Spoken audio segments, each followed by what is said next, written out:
Ia, toe whatalawhatu sa mole at nupelele nei vaenga o le tautua ma le aunaga. Ia, alau siufonga o le taia fou o te whamatu watu. Ia, ona umatatou matatou lotu le temi utuanai. Ia, pei o le whaawawina le o le tatou aunaga. Ia, pei o na motu sia ai soli.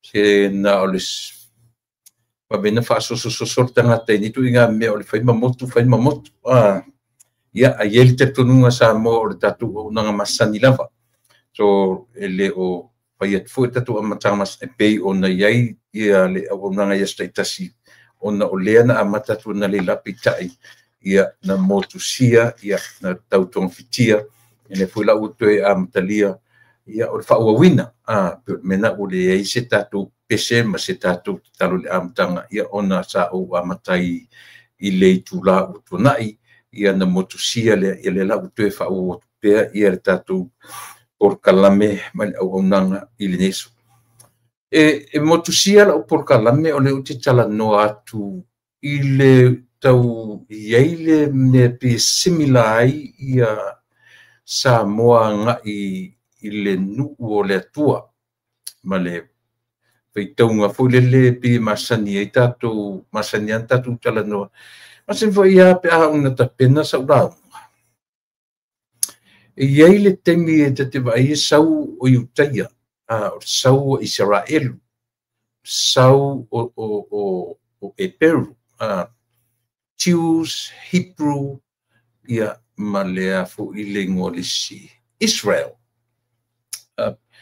pe tatu feitau to tela tatu feitau pe tasia sia fa ingoina tasia me tau te vai ai o tanga ti Israel ai ona sa ili lo loto iai ma ese e le tusa io e ona o le tulanga pina u famtala tu le temi utuana ai o le vaenga lava i o le Hebrew le tau te tau fa Samoa e Peru pe ona fa matalai ia le vala awina o Abramo ele tua ilona urua I vala awina e tu me o masani ai and he need to get out of his comfort zone ese male me o masani ai lona nuu o na matua o lona ainga e alu la asia isi vaenga o le larolangi malu I le mea ele ta ua tua po le al pa wat mea tu no mat edu iai se fa mo fu le fascino iai se me alu e serorai ia pior tu inga mena lenta tu feita urtala le ma inala amata maile ngole o le Hebrew e Peru le ta o le alu inga o le me o le cross over the land from place to another place o le alu o le fai malanga e le loa son taun unga e le loa po le ale destination ia o le ale e alu lua tu so le na lua e faitalia le atua mafasino le awala and white crossover pe nai a fu maili ngole le Hebrew e Peru o le tangata faimalanga tangata ia na sawalo le faimalanga on fainga malanga wa tau mai whanau ia tamo Isamaeli walu matua na whanau Isamaeli so on whanau Isaako ua vai atu ia lo matua o ifoi ia le tolu apilamo ia ua pei ua tau jai le tulanga o le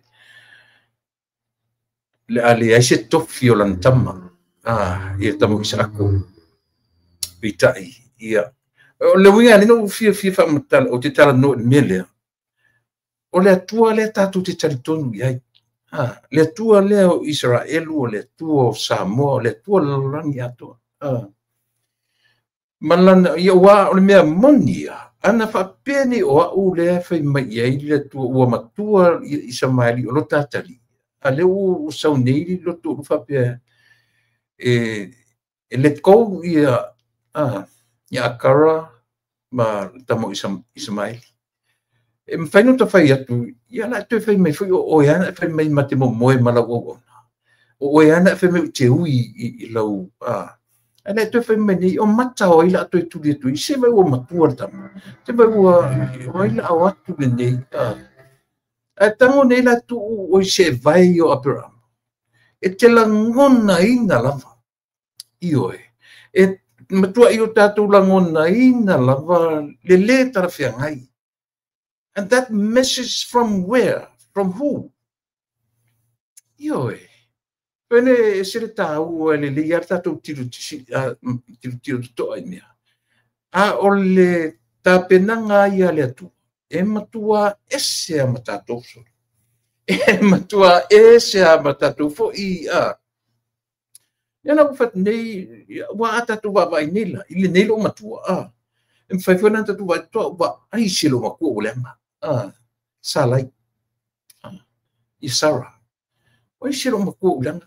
Nga whai mai whai nge ia kia o kia make mo moe marana au.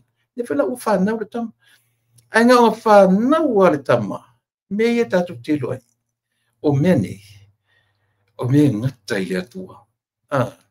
Ai tātou te tuuro iai tātou te taratara no iai ma tātou wawai iai. E ofo fongia. O le atua lava ia. O le atua. O le mea uwhi le tua. E ngata ia ti o oi maa. Tātou. Le imis tātou whi af. E pio nara whi. No fua ma whai tau mo whapisuri. O a whalongona. O si toi ina o Abiramo. Le nga o at mei tutu le toa whaapatu le whanguvai.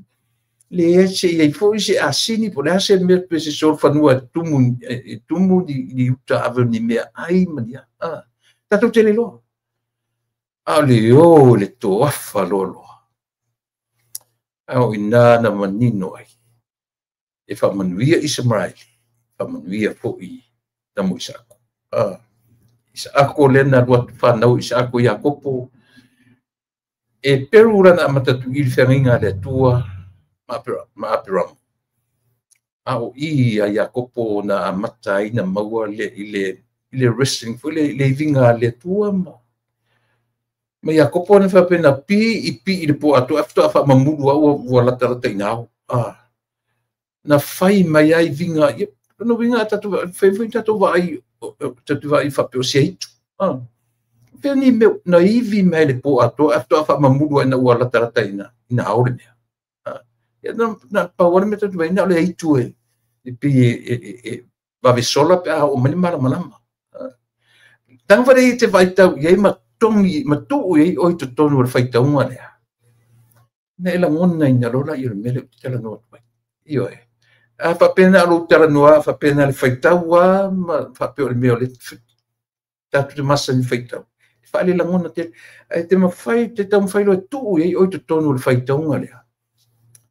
Tela mo ia te langona e te whalongona ina I o tino me whai na whaitau o nā whai o rawa iei o tutun o I lafto a moele o Israel o le whanaua ia le mo na ua mai lua ina Israel o le northern ma le southern o o le safena le no foi ainga le ma foi le upule tiuda la vatu inga fa le tofano e peruna amata mai i le valauina o Aperamo Israelu mo i ina ua falau ia le atua ina ua fai atu suilo ngoa tele tu ngoa te ngoa ia Israel na la mo lingo Israel a ole ina ua valuina ole tu i matu mali le lana no foi u taia tanga tara ia ta u le so le tius tu anga le o Yesu ia male vaenga tu ai titi au peni amina pauna vaenga to toi lalo li tu sauti o lunga umana ia Israel pe yo le vaina le nau o upu ia tonu langa tele ina le manino e to telo tatu au fai tau spaia male au fatu launga yo e manino la e manino ss yo ia vaenga ia ta o e peru sa pe to te vai ia penga ke ka o lo Hebrew pe tau te whaitau o tang e refer tangata Israel.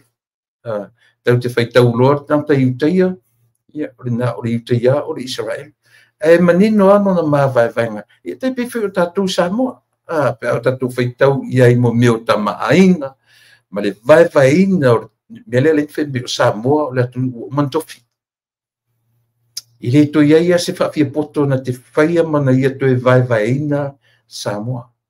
Ua uma o na vai sa te fa pe uma te fa vai foi la meu tama ainga ai foi la tu spaia o tama ainga o tu spaia o le tua Abraham o le tua Isako o le tua Jacob pe o to lualia tatu te loa tu spaia le tatu te feita wina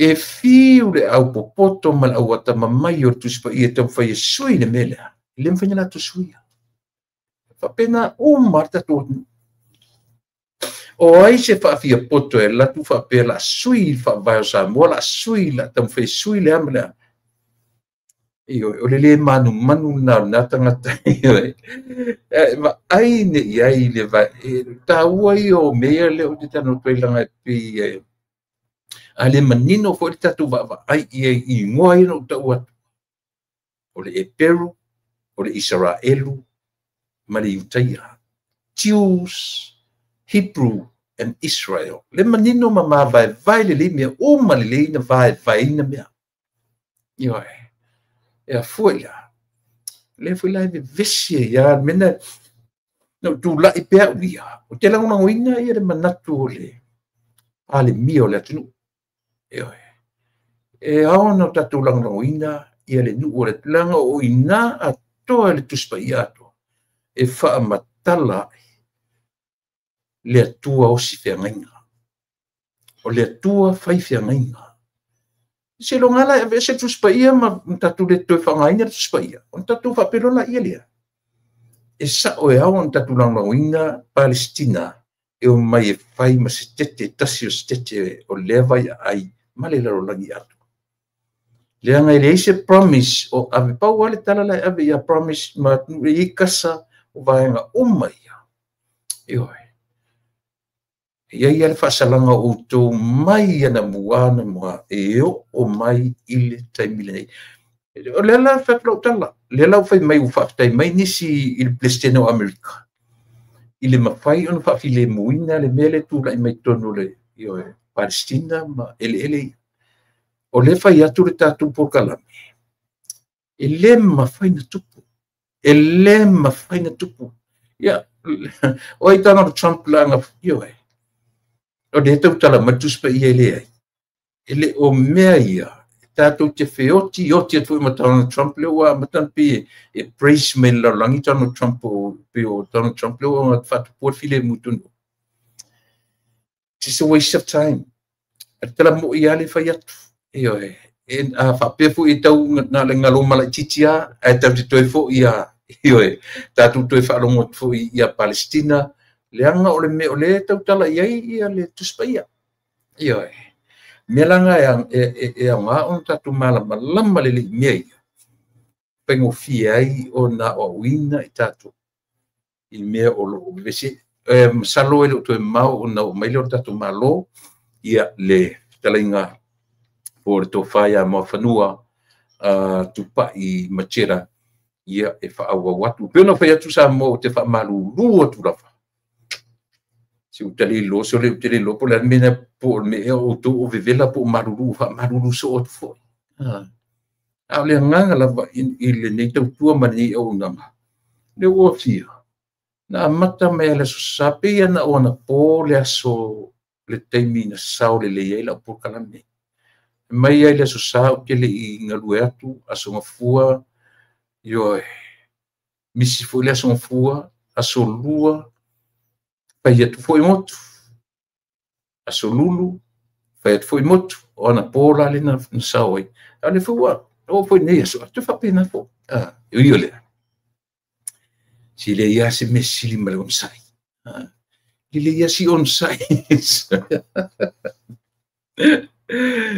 anyway wa ngalo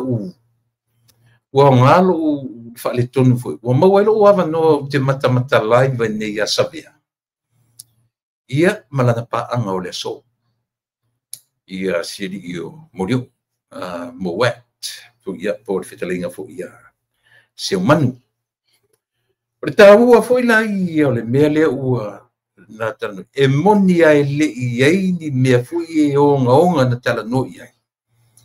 Patole ole a papea e tu mau le li le o mori o tala i o tala no ile so.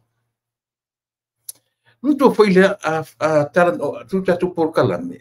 Ila o tala no atu o te tala no isi o te tala no tu foi ai ala lana pe tau si lo tala o isi temi. Ia o le ua tu le lu ia riseli e lu meia ia talo fai a fai o e fa forma e le fai na ve se le tu langa o le uso tato uso io ai ma fai lon fa mala maina tato le nature our human nature ma le soifuanga ma le ola le ia tato o ala ia manino tata ilana pitola au male mga vai nga due ai io ai sia va ai ne le no fai to nei le no amata to nei le ese senga le e Peru Utaya Israel io pita certa tu va ai tanga to ni o le tu ai ese mea ese na mafuanga ese termine vala awinai ia ma ese ia le tu ai nga fata o ai le vaenga ma le vaenga io esa e tasia o pita te vai a tilo I le vaenga o le nu o le tua e pio no fai atu o lona ese senga le na o le termine o ke ai le mea ma le termine tu poi le mea io e tau fa penala I le o fa fonga mai le uso le o foi tau ina na la fo mai se tasi o ia tiao ia le lui lau fitalinga tiu man matua io mali le fa pe o tatu fe ese le ai tatu fe ese o le tatu te ta alonga o mafofonga tatu te ta alo I lungo laina e tatu te loai tua o io mea e te loai le pa e tosi ai le laina o le mea. Did you send the link? Yeah, on sent me to. Ja le fu la wo seli a. Sa e mea si senta tu le tatu link le mo New Zealand.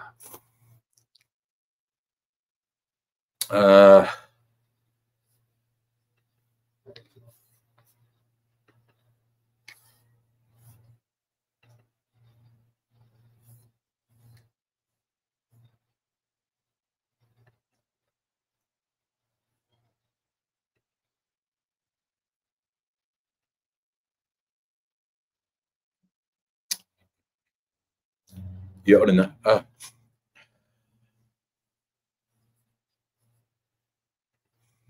Yo me foi sole. Fa solo de matu tua solo e fa solo ngalo I mamea. Ia me o te family tu le uso ia tiu manu matua. Aftai moro manatu mai yo atunu isi taimi now yo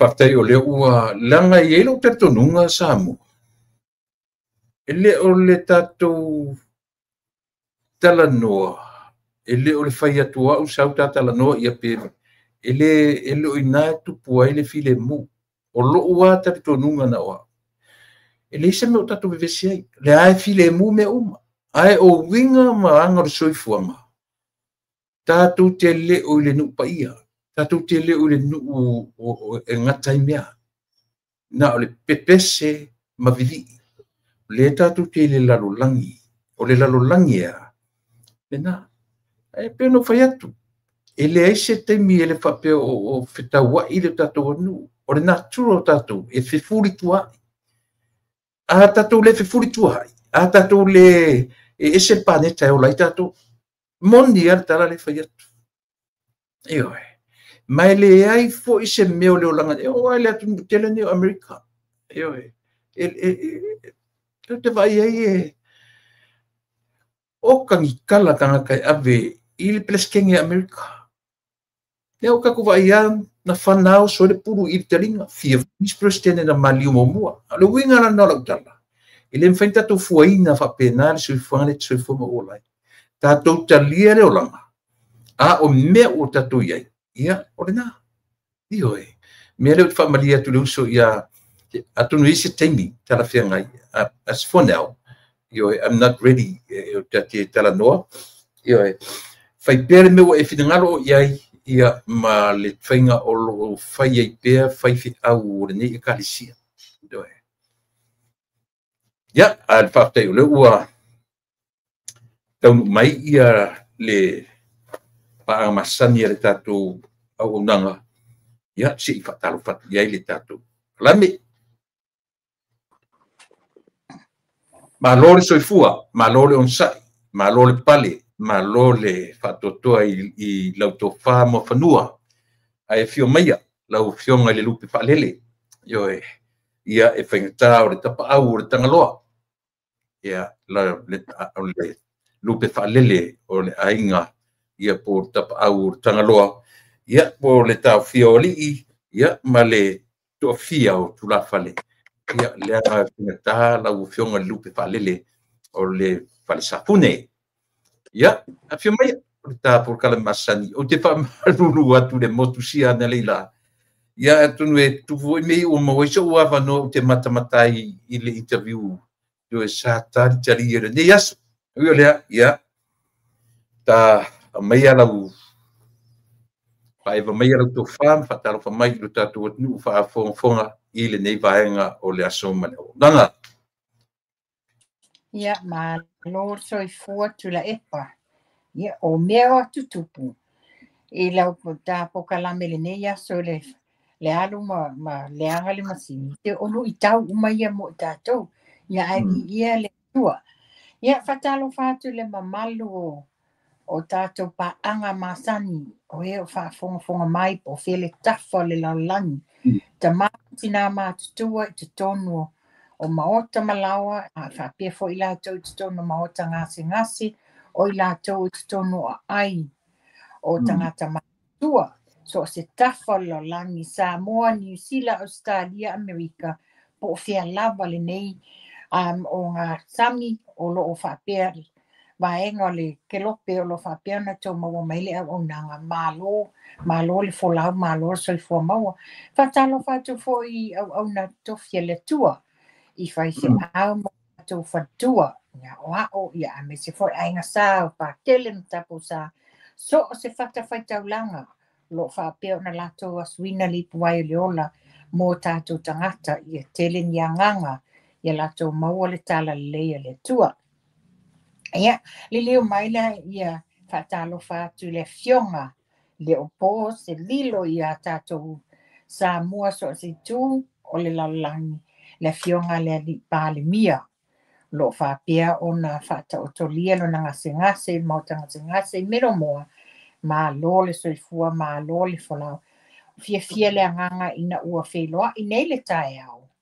ese le malosi o lana fionga. Ia, alo mai malol soifua malol folau.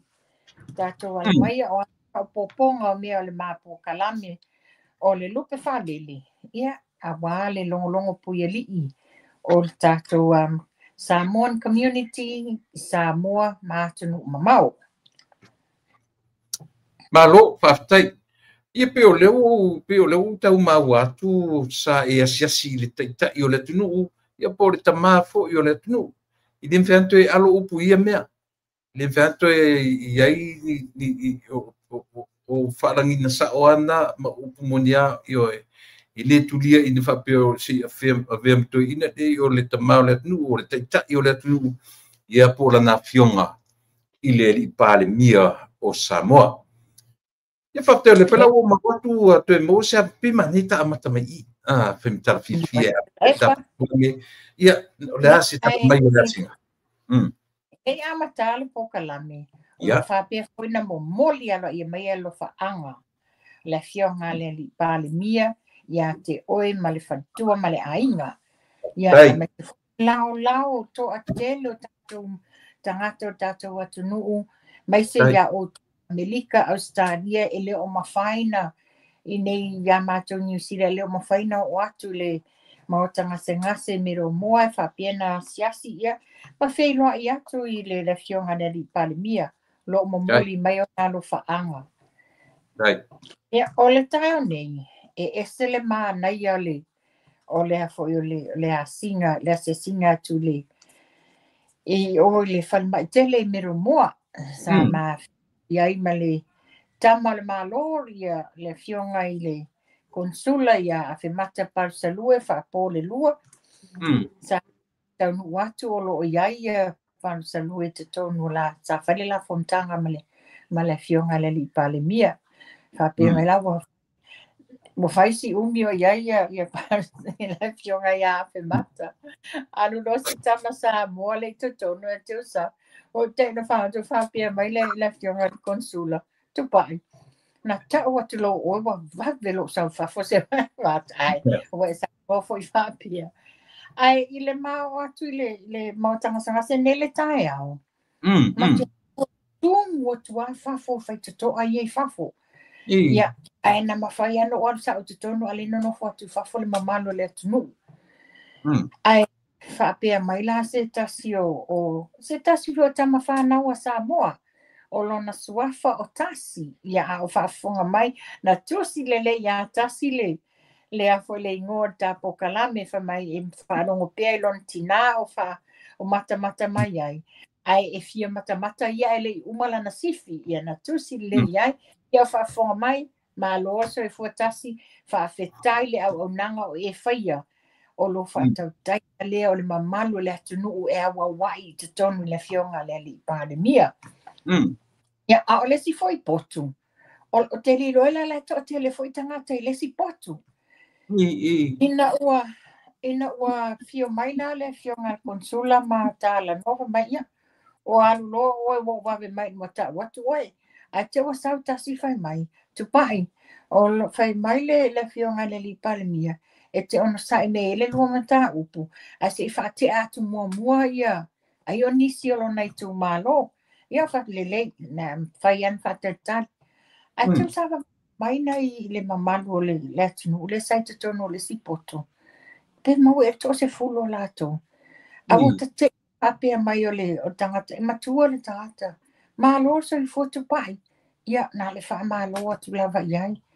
Ai ina ua umale la tomta uputono le fionga le li pali mia o mai loa la te sa whai e au tako whaitoa. Nanga I mai la I o te matua nei na whailoa I mai o ia o se whai whi au o se e ka le sia na tau mai o le pasta wangalo e te o le swafa o te maa ia whatalo whatu te maa whapea mai ma lo tu mai e le misi le pokalami le whailawa tu whale whatatari mai ia o ie mai tula epa e to atela le mamalo le atunu e watu foi le alo le e whainga luenga I o mero mua a sau whai mai whafine la le po o tupa I le tu atu finta anyway o se fianga le na I le to telo I latou le sanga I atu I le whanma tele miro moa. Whaia sia le fionga le li palemia. Ia o nisi o ni fans ale tapo kalame. Whata lofa tu fo ia I latou. Ina o atu sa fia wa toi whailoa I le fionga le li palemia. O I latou le sa whaia le tau whai. Le sa whaia le ngā luenga o le tau whaalianga. Whaia le ngā luenga o le whauwhaunga o tala le sao ma le moni lunga o penga ta whailangi ma lunga social media whai mai ua tulou le whafonga anga sa mo ua tipi le ao le fionga le li palemia. Ma ua I pe pelo le nā tala tu la epa tulou lava na wha su e lava I lunga ai whaali mai le ao le fionga le li palemia. Ai, ma se mea tipi, ale na ula ti ai na wata tala le mea. Katui, kai au le leifo I o lo a au na whai o ting, e vali o ting I vai. O lo na a au la wa iai le si maa, o na tinga ia sa whai, a le nei wa alu ai lunga le tau whaalianga. Ta lo whai. Wa umana sau noala na fionga I te tono le palemini, wa masa e sailo na tino I tau whaaleanga ma. Ale nei e whai, nei, e malolo le leila na fionga I te tono le mautanga ngasi, ngā solo ti e le tunu. Ele I o te tala I le mawhasoa ma le fionga le li palemia, na o sa utu ua lalo e watu I le mamalu o le tātou atunu. Te tu ua lalo ona ua whaailoa mai e le mamalu o le au whaingaruenga. I la fonga ma whaasea le abuse la lea e abatu e o tātou tangata. Ona I ele tūlanga le whapea, o ele matu fia mai wa le ai a tātou mauti noa le senga o mea.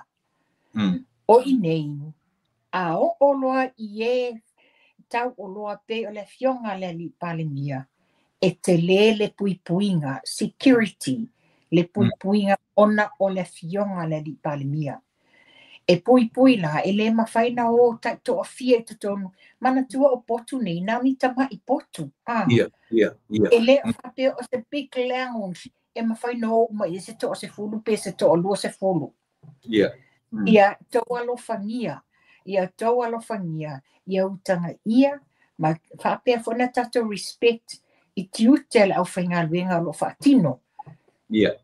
O le tato respect le au whaingaruenga, o le whaari wholeo tato respect I lana fionga le li palemia. Na whaasoa au whaingaruenga o le telefoni e whai ati e le sauninga, o atu whaasangai, o lalo, wo o le receptionist le bottom floor, o whapea nana whai ai. O la utu wa lalo le mamalu le atunu. A foi mai le upol pesi. O sa moe mamulu mea I le wha mole. O le tato wa anua. Tato o atu fesilingia. A whapea mai o le ale taini. Mea tonu ale le na whai atu to tele wala au mai e tau. O le tupai. O le na maa wa e o atu e asiasi le fionga le li palemia. O mātou te fia o. Paula tau e avi tangata. Whaasotai le ofiso le konsula Samoa o inae whaaui umaiai ia mea a walinga singase le na fionga le li palemia. Ia, langa le na iai a whaifau wa tau susu lava o tau I o ai le iai se tau appointment e le tusia I lalo tau suafa. Wha mole. E ma whaina e fesili le whaitutoa, wha mole pe whana tuu tau sua whailano.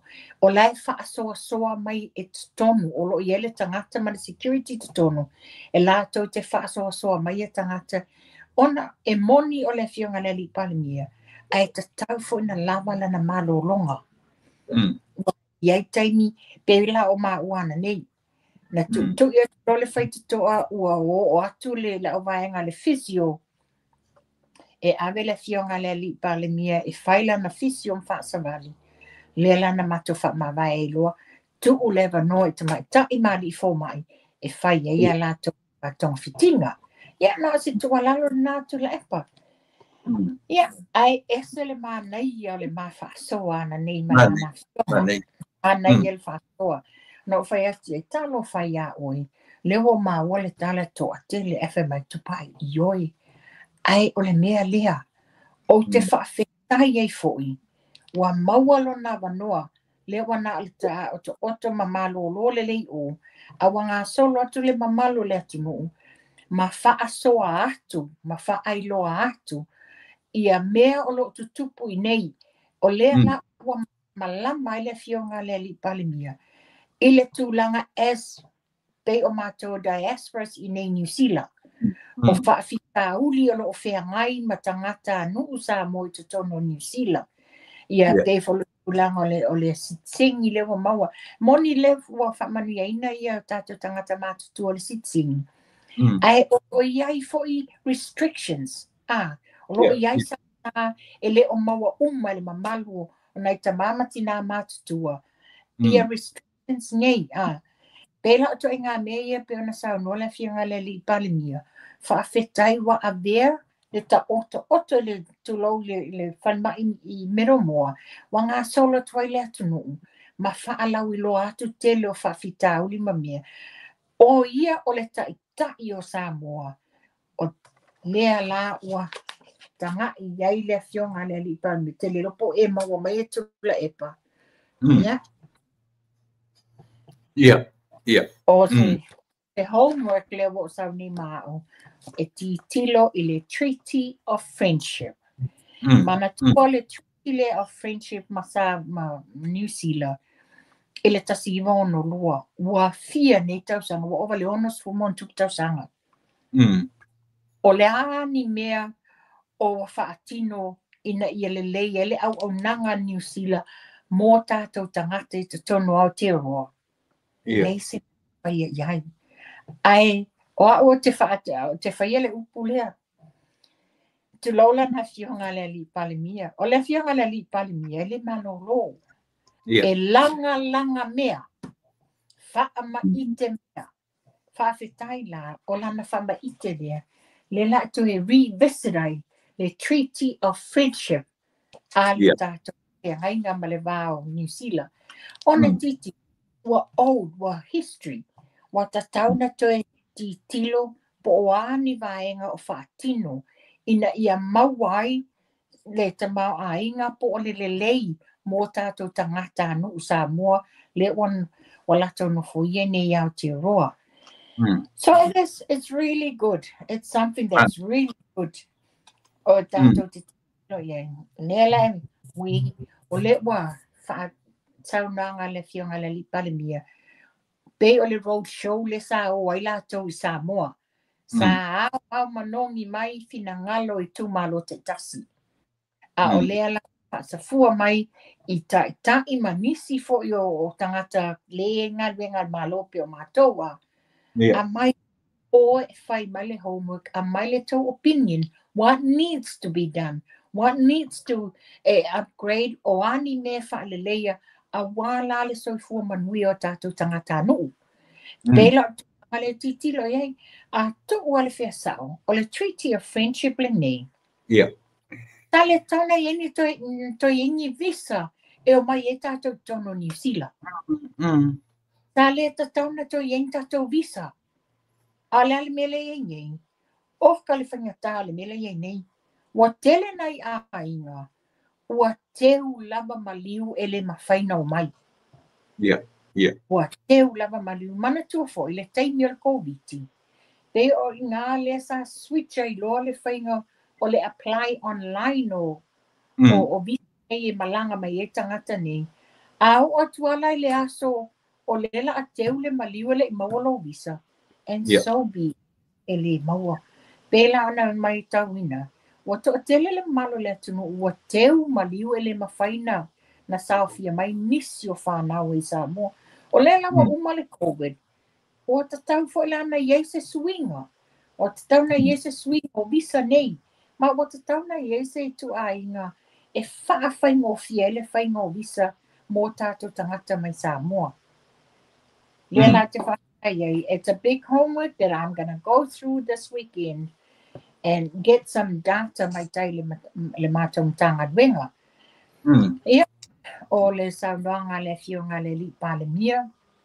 He's all good, as I've seen it. He's all jolly good le sunga le li palemia.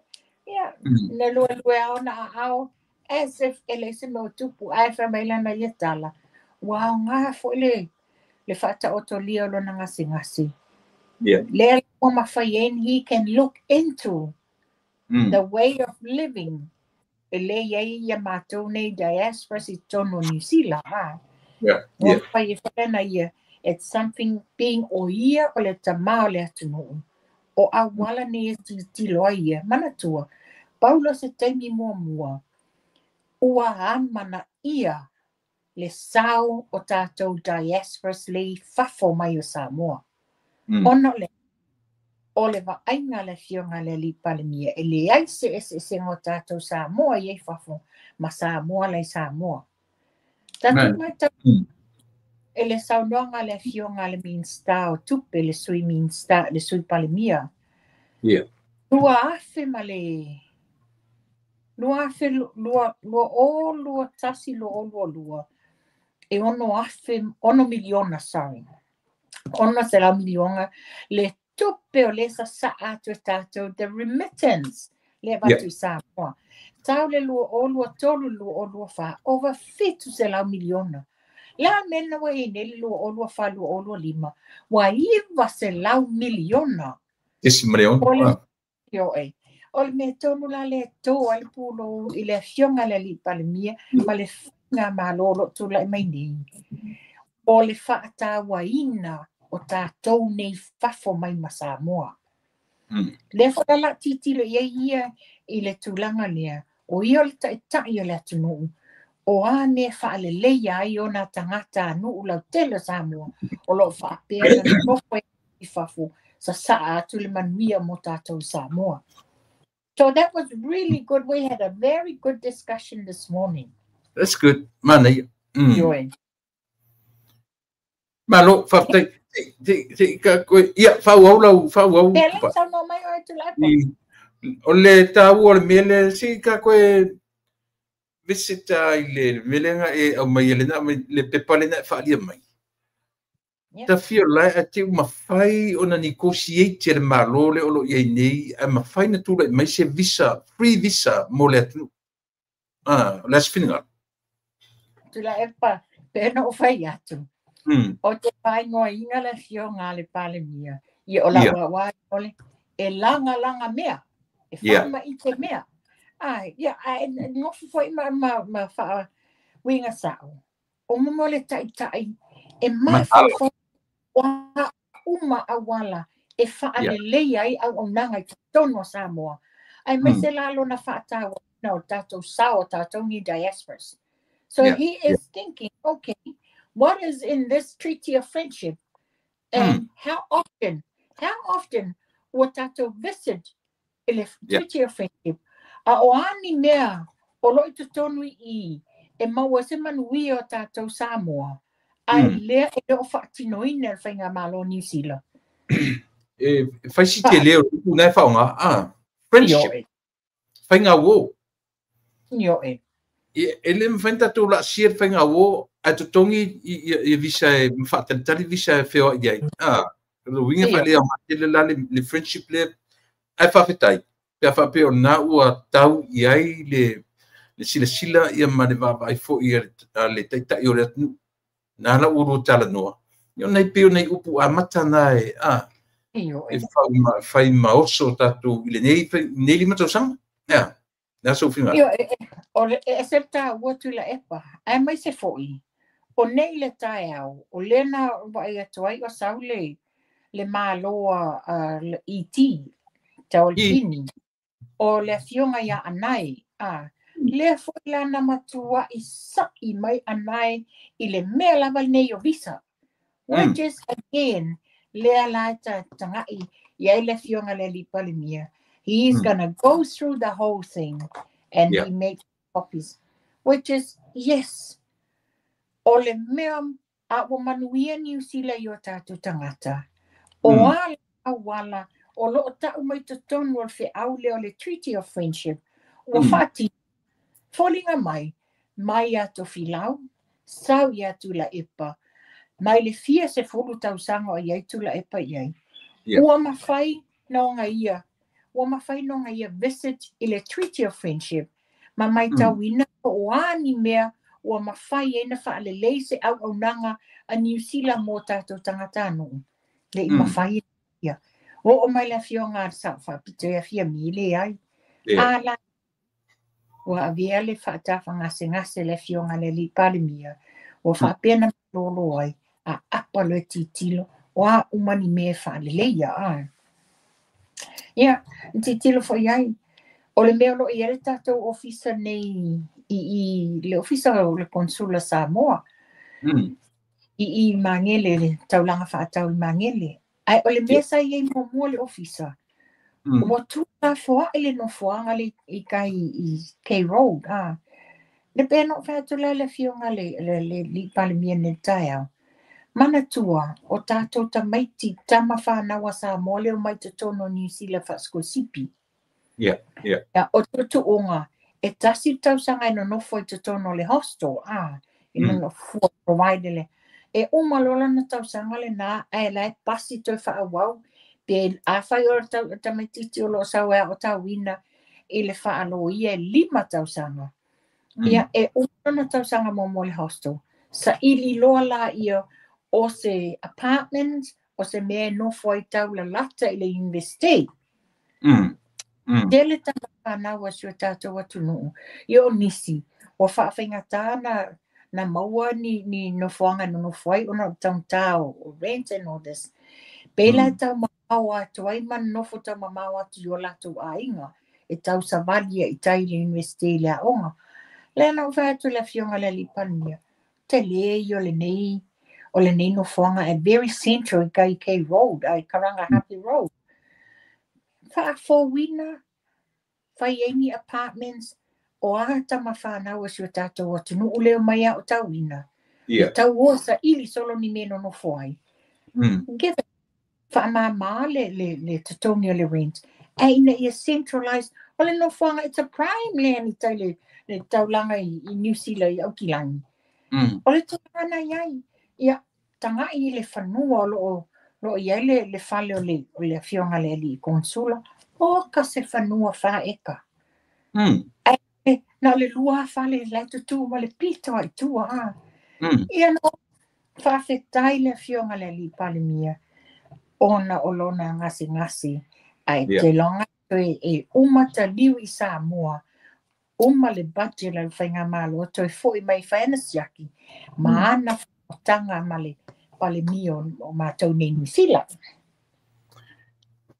Te loa mawhanua e te lea se tā ua o le malo longa. Tu se le ata tu ta ua o le singa ma. A o awa noa i ua maua e lana fionga. Ua nofo le le mai le pisi o le skietu li Samoa. Ma maua e so na wanoe peila o mea ia. Ma wailo na wanoe tilo i ai e fo i atu la malana homework le wadu atu. E tu leifora i tu tonu le kāpeneta ma o le awano ua na maua e li i whapea na sau ni ngā luanga whaane malo. Na sau lunga o le sa ili ngā matangi i le soifua malo loina. Petai, o awanoa ua maua e maua ilo na teimi e toi tilo ala i isi mau mea ia. Nala wa ta ua fale o tatou malo ina.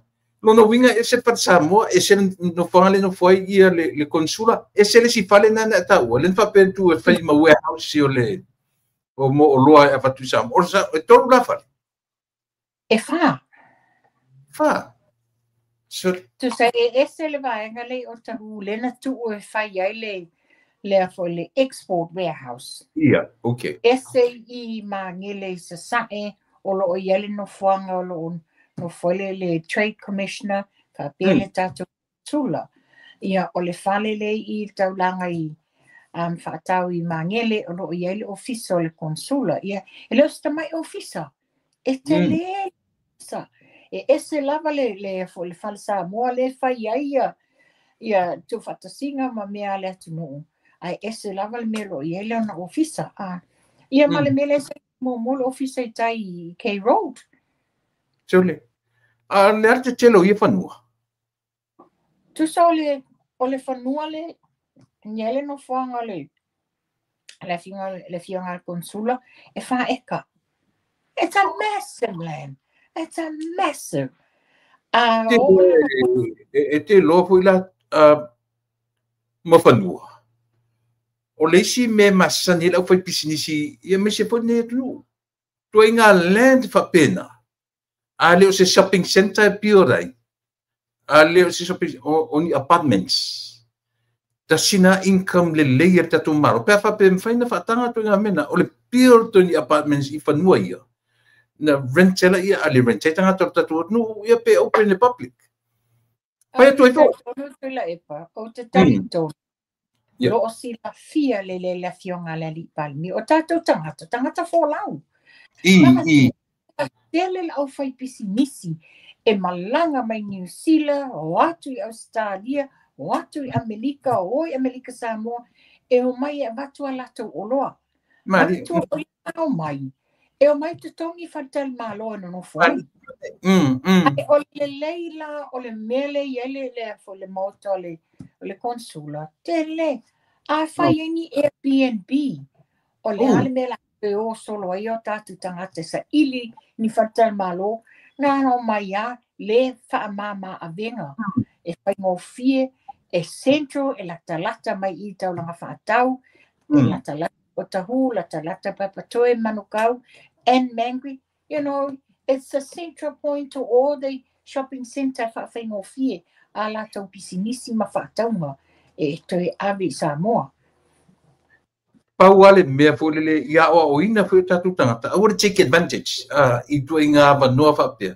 Ia po se ainga folele wa evict mai le mea. Oi ne ai e no lo. Bele mana ia la le tulanga le ia.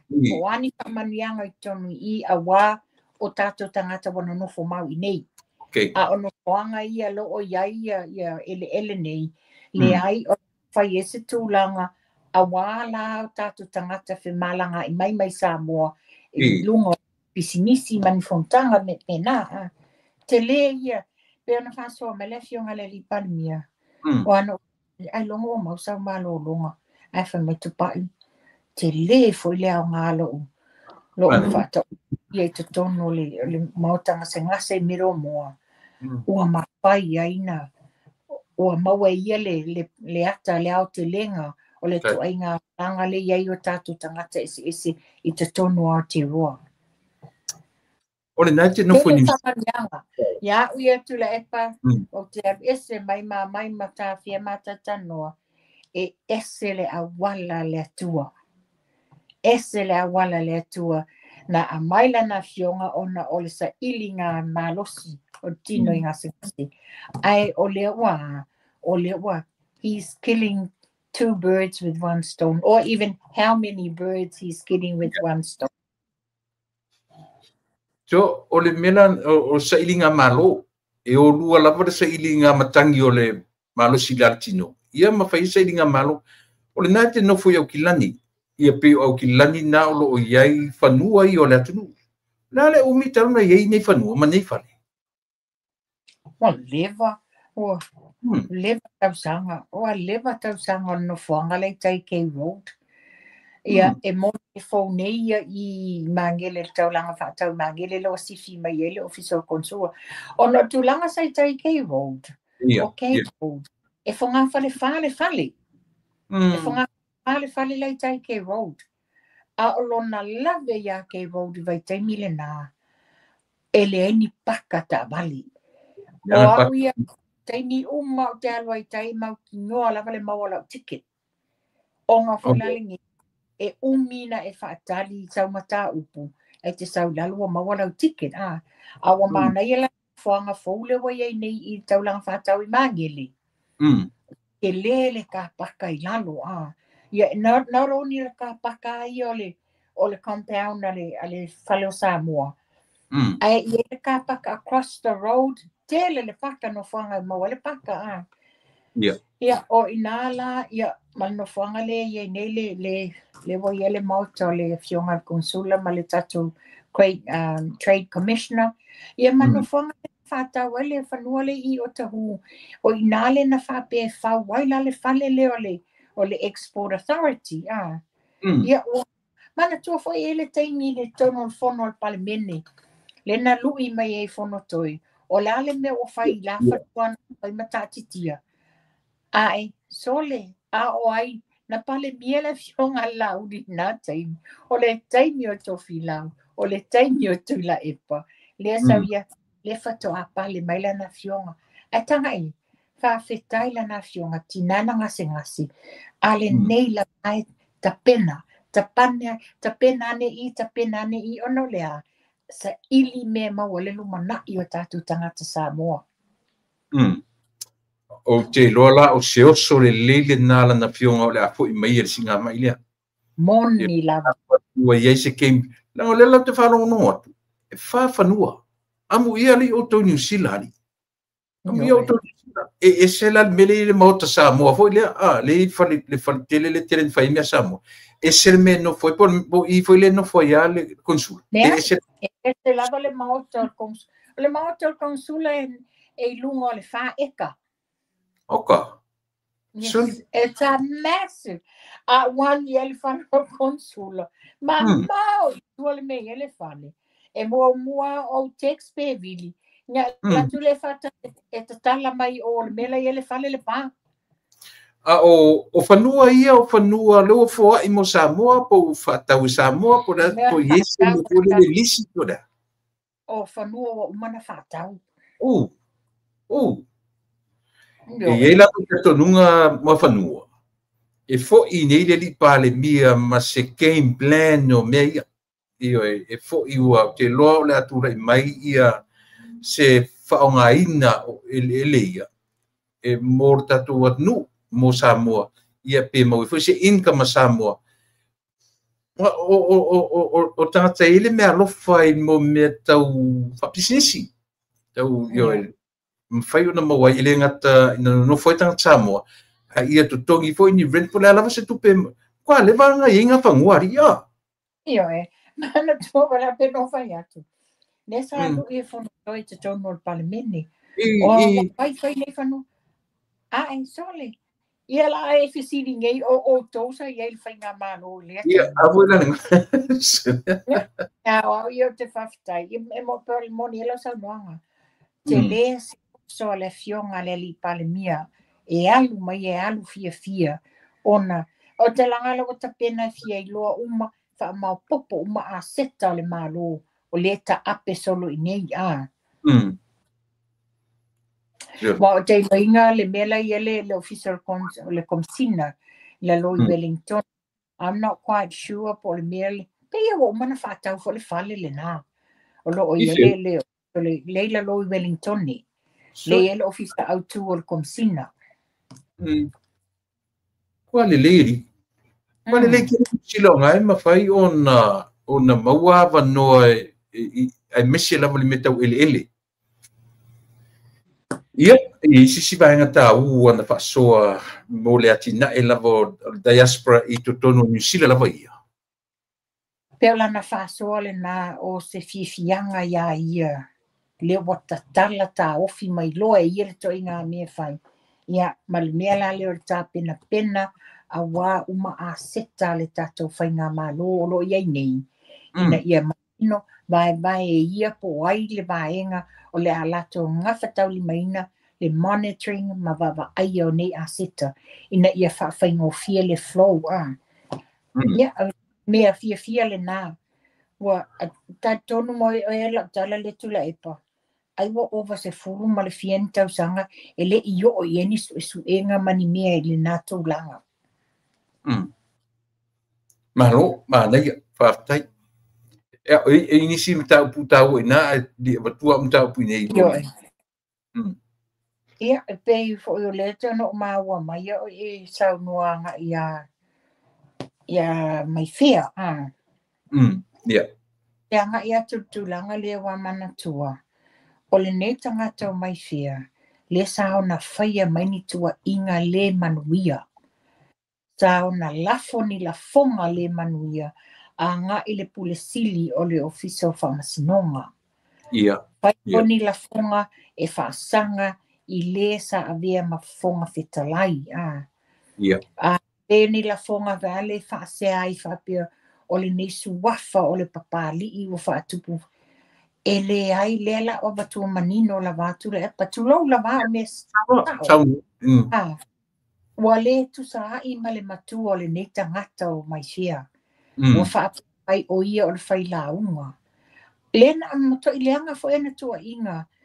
Wa lena whai loa mai lunga. Wa tu se funtasi pasene le malosi o le toto wa le afia le suka o le toto maunga. Le ai mani na fo linga le fionga le ali palmia. Le ai mani na. Me tonu le tau o le tau whaleanga, tau whasesei. Ma whapea mai, tu lau le whafonga anga Samoa, ua umana ta tipi ia a ao le fionga le li palimi. Pe whatau e mwai whapea mai, io la whale la pea wheelchair maali. Io e pea maali. E le sao. Le la a e whafonga mai, no doubt. O lena te maua mai le tāpo kalami. Wa pena o whailoa te te oi. O le watatalo mai lana lui. E ina ia mwhaina whaatala noa mai na ia ilunga o le tāpo kalami. A mai se lau sunga tu la epa. A e whafonga mai fia. O ai oi. O le a e whesiri ngia ai. Le whailoa atu ma e la lau. Tau pe pelo ina le fionga le ali palimia. O ai. Ale te lo foi. Sa e alu foi Samoa. Sa e alu e tō turi whatu ese le fionga le li palmia. A se wa ai kai mea wa e whai mai e ni.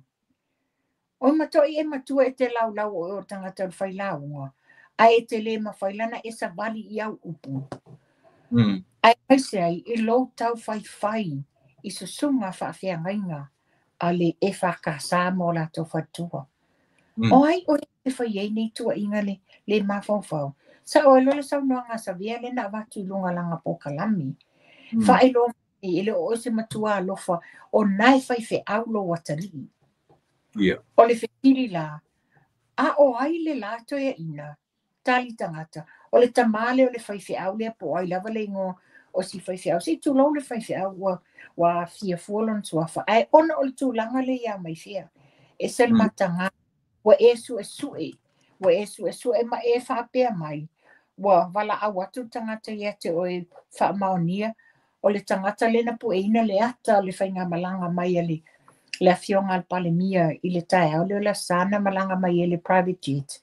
Whai mai wa vili sa o atu nei le fionga le ali palemia i Samoa.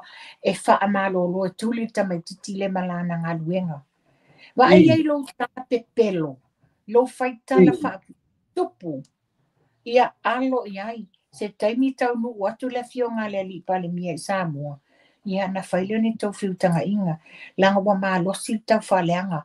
Vai, whai e tula epa i e tau whaleanga wa maa sani e tula epa.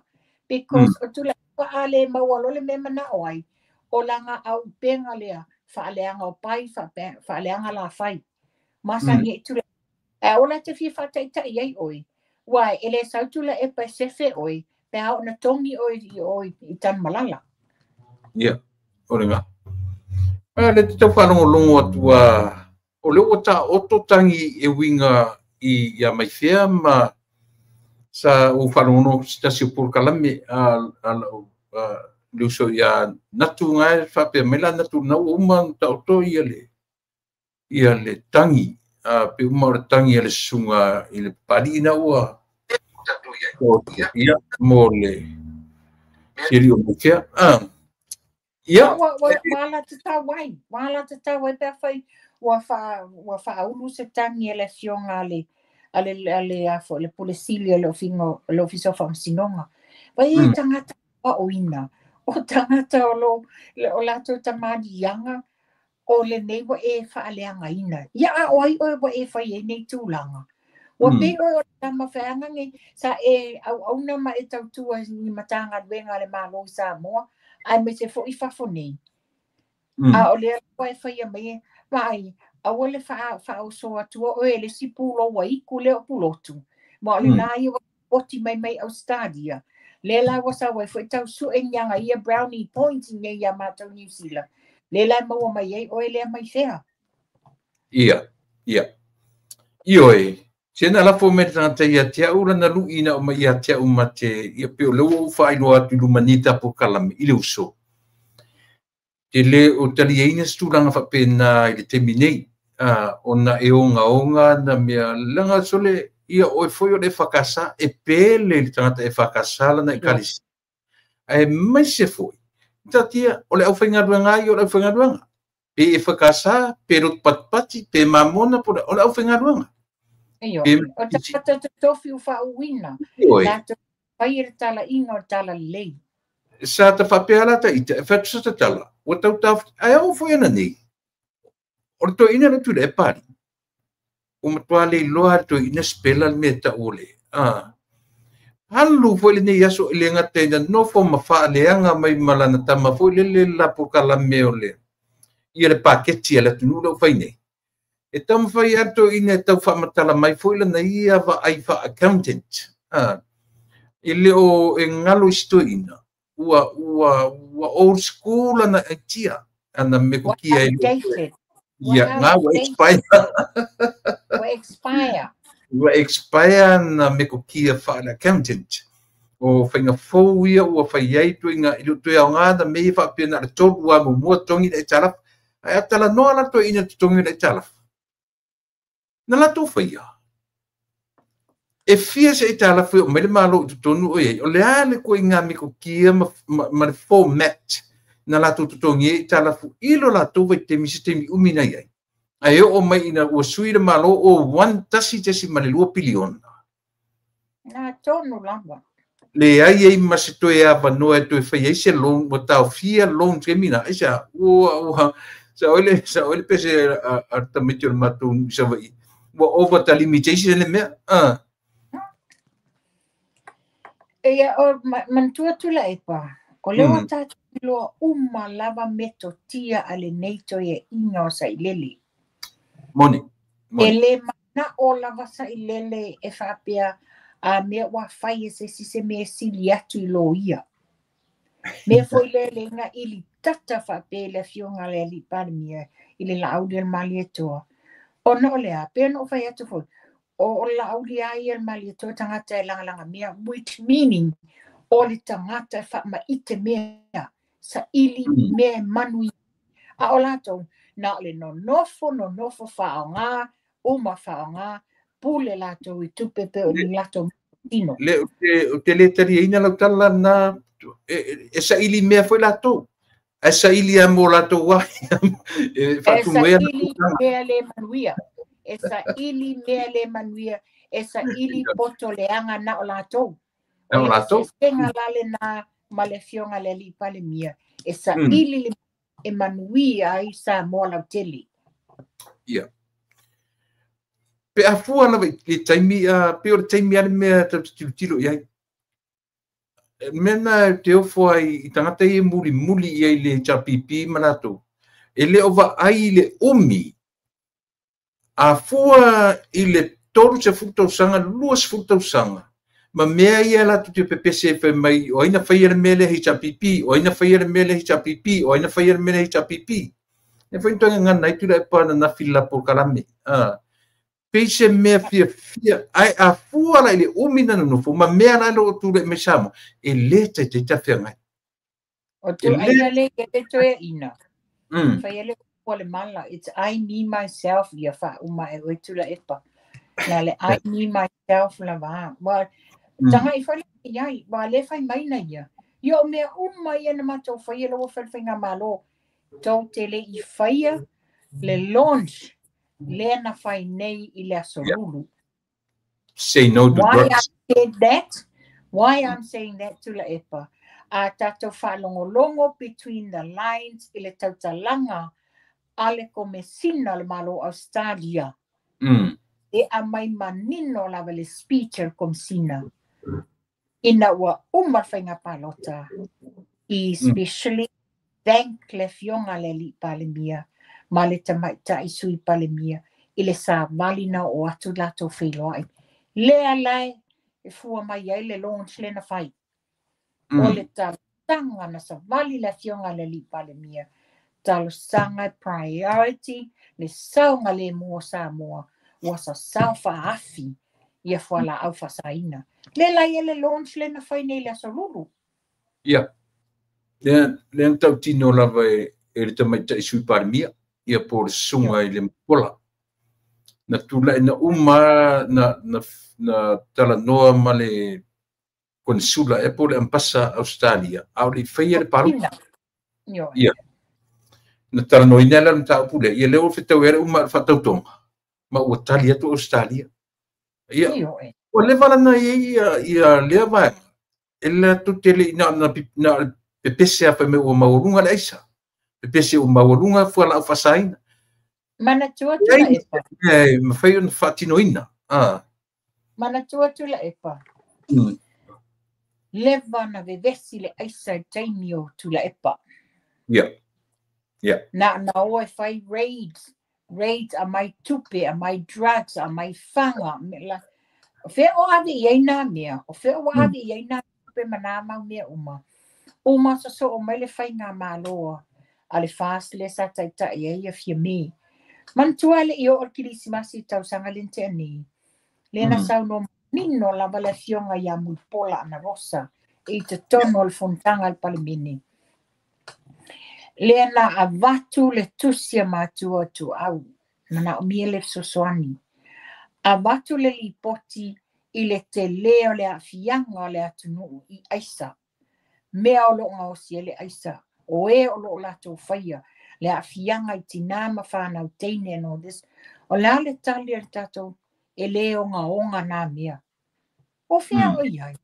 A le o ngā onga wa e le a whaina o le atunu. A le la whawhetai le whainga mālo le nei. E le o nofonofo. Le ti tilo uma. Le road show le sālu. Le nāo au uma mai e manongi. Mai loa ai le te leo whawhitauli. Loa te leo whawhitauli. Le inofo ia. O te whawhitai. La wa talo whai pia. Whawhitai le lofo le tua le whasinoala mai ni tai. Ia la mai e na tai na toe whaafo i sia sa moa. I lona saunga le mūsa iai mua. Mana tua na ele vai taimi wa o i ngai tangata tuisi. Yeah. O atu i Samoa, ia wa whai iai e telo pangtai e sa sosola, mea le manuia. Whawhetai wa tupu mea le eisale nei, wa le maua se saunga le mu. A e whawhetai o le wa whai lale nei pilot program for 12 months. O lea la am whai ena a watu le au nanga marisoswani al malo o stadia. Ina ia tau mawhai e tee ia fianga o whala au whasaina. E ngatala i nara, a lewa a mata o na tala noina ma le drug test. Lea la mandatory, le drug test i fea fo i department ma le malo. Yo. Tonu fo i ia elat ne fo i li pa le mia fa pe a mata tu ia tato. E a mata tu te ta i o le malo. Yo e pa le mene. O te ranga. Nā whaafonga mele fionga le li pale mia i e whapia fo nisa la na kapineta. I tunu nei, i mantua mātou i nei, e whaia mātou test i once lo te alunga venga nei e saingi lau tautonga and all this. I ei pani ma oti sa o ngā lue ai, e tau le Rock Gas New Zealand and Australia. Damalana, e le tau, ngata le taimi ai te le amata venga e sendai o e le whailau test ai anko tolu masina e le longoa mai ala oi e le ta ua mai te oi a mea o le la whaisau test a whea it's randomly on the spot e tu tangata e whailau test so that's how it should be. Randomly on the spot. O atu po ai tangata. O ai lava lesa iai leta e au te tono mtanga venga. Test umalato na taimil na. Ia ona tani foi la ia se taimi foi on the spot foi lesi vaenga. I nai maua i lato. Wa a whape nei ta watu. a whai se memorandum ma le matanga wenga o le Sofia le la whai ia taitona mai o le sia vaenga la wo whai mo me o drinks whai cleansing inga ia cleanse out ai o lato system ia e mana ia spot on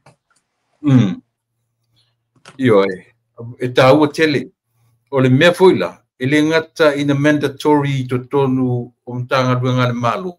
E whapena foi le private sector. Oh yes. E o foila i tua inu o mafioanga. Langa o isi tangata, e le whainga duenga, au tua o le ala se whainga le malo. E a fia i tangata alu tangata i le mea. E lo le te tonunga. Wa whaile se tunu tele. Isa mai atu nu whaafoa. O le mana ia tu la epa. O na len mai ta watu sau noanga le fionga te mai ta sui palimia. Ia. O le ta whaioi la le nei o le la ngā lua whatasi ai ma whai whi au. A li ma whai pule o i tu malo te tasi manu. O le tato ngā luenga whai whatasi. Ina ia a matai o na kilia ese i la tau. Ia o mantua foi la. O nune, o loo ia la tau po kalami. Ia a tonu, ai a sosoani foi le malo Australia. Te ranga foi tau na avi foi se fe au le malo New Zealand se la tau sosoani. Ini po kalame fatatia. Programs la ni, it's like a rehab. Mo i la tau nei, le wata mawhai wapu, le loto wa mana o tuu. Tuu le habits le o le whaongaina whala au whasaina. Ia mantua taulanga ia ni po kalame whaonga ina ia awai wai ia le withdraw ia la tau nei le taimie e tuai. Ia na se po kalame pena mama avenga whawhaingofi ai le la tau transitional away mai awani tue loke ina whala au whasaina. Ia o se po kalame ta ua tele o na ua tele me e tula i mai le tatu nu. Tele me o tula i mai le tatu nu. Aua leva lantau na whai po kalame le. Le sa wai ia le ai atu i whala au whasaina. E matango fiela le o tausanga atoa le a whangaiui ai. 12 months. Ia. Ono winga o tausanga atoa o le mea lava e tāua e o fo i tamitia onga. Langa le o tatu wa aia o solo i tamitia onga le mea. E paule nā le mea na te tautau fia o le drug test. E te tau i la na wala au mai i atunu i whafo. Langa i le tango fia le mea. Moni, wa peo tu whala le maa apa i ai mo le tupulanga talavou. Ia. Ana tua tupulanga talavou o le future le nā o le tatu whainga malo. Ia. Tupulanga talavou nei. Ina ia whapea o na a apa atu la bea ia ola masoifua o whanau tupulanga talavou. Ina ia mawhai atu. Wa o la tau nei la whaaua ua ia ni tūlanga mani mele lei mo tatou whainga malo i aso o luma. Whawhetai le whainga malo i le te leo le nei whama iti, te leo le nei tau ma whainga, ina ia la vea i o tatou tangata. Ioi, o lona le leia ia taitai e le si atunu te le, e whaingo fie o na whaatino ia le suesueina i tūlanga whapea. Ia awai pe o leda te wawa i atu o nei ia wa amata o le ese wa piu tau mei ese male me fore leo pe loa test le saliva male a fore male hea lau ia pe o leo toe anga i le meo le whai o le p-test pe o tau ese le wa anga i voi o te le vave le adu o te konolosi neve temi ma whawhaingo fie ai o na whaatino ina ia to inga drug test whapea. Toe te tauala o na savavali le malo i le lātou ma whaamarusia ia le drug test paunga la awara te loi whaititi ai ia le meo o le o atu o le whala au whasaina i Samoa. Ia ai te ua. Ia sano maitpa. Nea ia tūlanga na ia. Mana ia o le tele o lato whatawaina o tupulanga talavou. Tele o le lato pokalame o lo tamwhai ina ia la vea i o la masoifua o tupulanga talavou.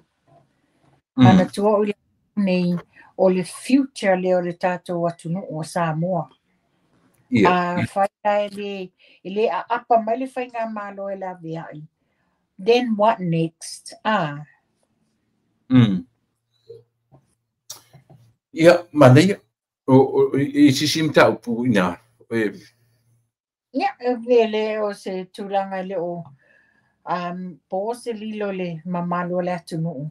Tele fo i o ne fivesia inga mani sau noanga ua whai. Ia, e mai se fo i nisi o le autustala sa whaatata noa ina ma le fionga le sui palimia le sui amin stao le fiso leo. Lena mai ino lava. Ona o le tūlanga o lela ato e whaasala lau le avanua o le komisina leo. O le fautuanga la le sa ili le whainga malo i le ofisa o le PSC o tangata whainga luenga le malo. Le amai manino le saunoanga o le fautuanga o whaatatia mai le ofisa o le PSC. Le la wa whaai le tūlanga o le mesa o aia wa umar kong kalate ale foi al komisino. Ale nei lava langa mai tamata tu stala le nei whapea mai. O lewa sau maua tala. Ia manai ale tali e la fionga tamata i minsta. O ele awa mai ni tonu mani whainga man ale kapeneta i ni manatu e au mai tu e lunga social media. E wha ele whainga malo facts. Lea tina whalongo mai wa umana na tāpā se fo le lipoti le PSC. Ale nei lava tau mono. Soli, ngā o tangata sa waila male whai news le observer la titi a mai le tala whai mai o le o tau fia ia annual leave, personal leave a tangata whai ngā ruenga. Ia len tatu whai mo te whate ia ele fionga minsta. Since when nga watu e se whaalau i lo o ta ofi. A oi fo la nisi. Lela wale tau te tala nei wa foi. Mo me o tala whawhatu ma me tau whaleanga. Ia, nana manino an whamanama e te mai tai sui minsta e sui panmia. Ia, no le me fole le o le tāpena ina. O le tala le tupe. Le ana tau fio fiere fai malanga mai fafo o i rato e o ia rato minsta. E o i CEOs matuna uma. I le masina ne o kitopa. Pawane o masina. Wa umani fontanga ele mfana malanga mai fafo i rato. Ono tau fio finga i se fa ma otima fa manino i le tala tupe. Io na. So pauna le mafuanga na mafuai ona yaise la ngona whapena e tau fio mon masina o topa si whamautu mo motaro tupe. Ia e mese lava i vaenga o kapeneta. Ia ma whaururunga mtanga tuanga. Ioi. Lele yo le si paenga le te fia watu le. Pa mantu whaisata whatata noi. Nele mata upulea i le tamale na fasi titina. Ato o le alua toto. O le maua mai nei le tae o whapea mai se tala. E sa o ale tā masau salonga le na iai. E ai se tangata e moni. A moni lo walo whai te le whasia whapea sau tama. A tongi nei la e te walu watu. Tau le ulu se maa po se whao. Tu lo pe ngau le ua ina watongi whafo. E mawhaine e tutu e whaola le tamatiti. Ale maua foi e sa oa e le oso na fine mo. O se teni ma si tamatiti. O le teni le nei alu toto. Whapela la wa tau sia le alu toto nei il no fuang o le Samoa victim. Il taimi nei. La wa tau fia ina le alu toto. Ile ia faina ile mena tongi fafu. E Paula me la le sai le fale mai. Ale la wa o le no fuang o o Samoa victim. Ma le se fapine la o le ula le pasia. Fape e se la na ia fa na mo ai se fa na wa le tina le mele le tele na tula mai. Le fai la tala am sane Sofia fai to lua o le tina lea. Ia. sangi o lau whanau e te tua iai. Ia na tau mai la ia ele sai, i le sai lea a le whaipule vai maunga tolu. Ia. O le fisiri la te fisiri ni ai a e maua mele whaasala launga le nei ale lupe whalele. O le ale me wa avela utusi i le observer e winga i le poloketi ale vai maunga tolu. E pule observer i le whaatau tainga ma le whaasoasoa ina o le poloketi. It has nothing to do with the observer. Fai lamo e le alwe ave pete ale te whaafso tai le CEO o le Office o Tinamata mai tai o lo o lātou ngofo o lātou le ngafa male wa inga o le poloketi. Ale mea o le atou fia pupule fua o tau i le poloketi ale vaenga whau whai ale fast. O lo manino ta i ala na watu. O le whawa watu manino le tusi a le Minsta ina i ala atao fia le poloketi moni lua vai aso. Se i whai sa i linga ma wha mautu uma a sete manino. Ale nei wato mea tonu ale le tupu le vevesi. O tau le o tau e tam whai se mea e lango ele ko langangi wa whai lele ngau. Ale nei la ato te fia pupule le poloketi o mea na. O mea iana abatu manino le anga watawa le antatou ainga fast. Ia, pio nete maua mai. O le ari mea filosofia le observer fa mai e fafo ia tūranga sise ma tala tau fa sise i tangata.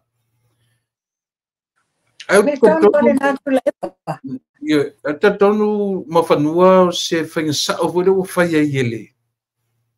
Ele malo fau poloketi lea. Ta oto alta i ta inga male lufi ar tupe e whaurulu i se isi lava o le vang whai e whatutu i le tusa motasi. Tusa ta te tonunga mele pire. Moni o te se laupa sene lau lango iai. Mana tua, o le poloketi a le whainga malo. E pa o lava la i e le whainga malo la tau te lufi-lufina monitoring wa ai le whaasoa le lei. O pela le meltulanga le iai. Titilo iai. Iai i tu malo wa watu tupe wha waifale wa whai ala tau tufanga tupe. Wa iai i tu malo wa watu a wo e sa tutu mai le tofi. Whau fono mai. I tono ala tau whanua. Lela wa o mai le tulanga le nei wa le o toi tutu mai. O whawhewhela na whai le tulanga. O la se whiutana inga o whainga.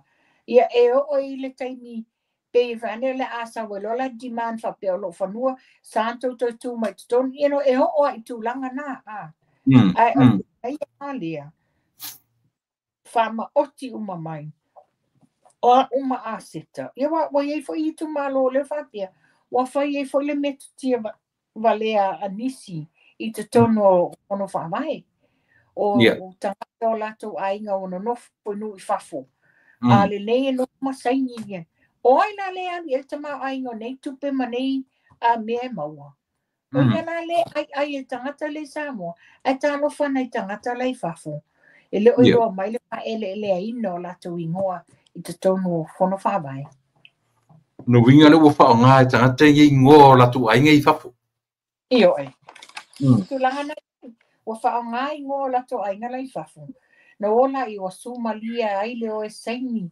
po ni tupe po ani me o lo mana na o ai na avele ta lo fai wato maua mea i lunga o le afu o le ngaoi me tonu na ta o le ngaoi ma fa mea ai e te tau na ave se tala ta por kalame wa tu sa po tanga to fast ai ele me mo mia o le fa mauni wa e foi la sa nga tu i ta your fast e o la tu te handling al mele ai tu foi ele fa mauni ai ta ua ye ya ja u le filo inga le ni pale mi ai si mai malana kapeneta ma fa urulunga na au mai sa o ye le fe au o le message mo to all of us o le fa mauni o le fa mauni awa le ai le fa mauni le e tu sa foi la potanga tor fast e na te e la troti vitilo e te le tupe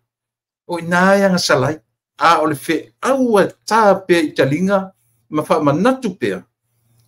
Whiwhiria o tō e le atunu ona e moni tō alolofa i le atunu. Whai i le lei mea. Te lolo tatunga. O se whamanatu lea, o se luki lea e a watu e tāpo kalame mō o lātou lava o le fast, o le la whamanuia inga i tō whinga i te tono whono whawai. Ia whai ai o mtasu. Ia tō manatua, o le pō kalame nei o le milionga. E le to e fia ai tulo, e le to mana mia lo a inga, se tupe mani mea, pe a tō ngā lulue whātasi ma i lātou whamaoni whai ma monitor. O na manatua, wa te lele se le ni le wawatu. O le teimi le olo e sa ili le manuia. What I'm saying is ili le manuia. Sa ili po o ani pisinisi o ani ati na e to te mana o whai. E whakagira le tupe. Maua le tupe o tau, maua le tau mea ai, maua le tupe whaasili. Whapena foi maua se tupe mo le malo.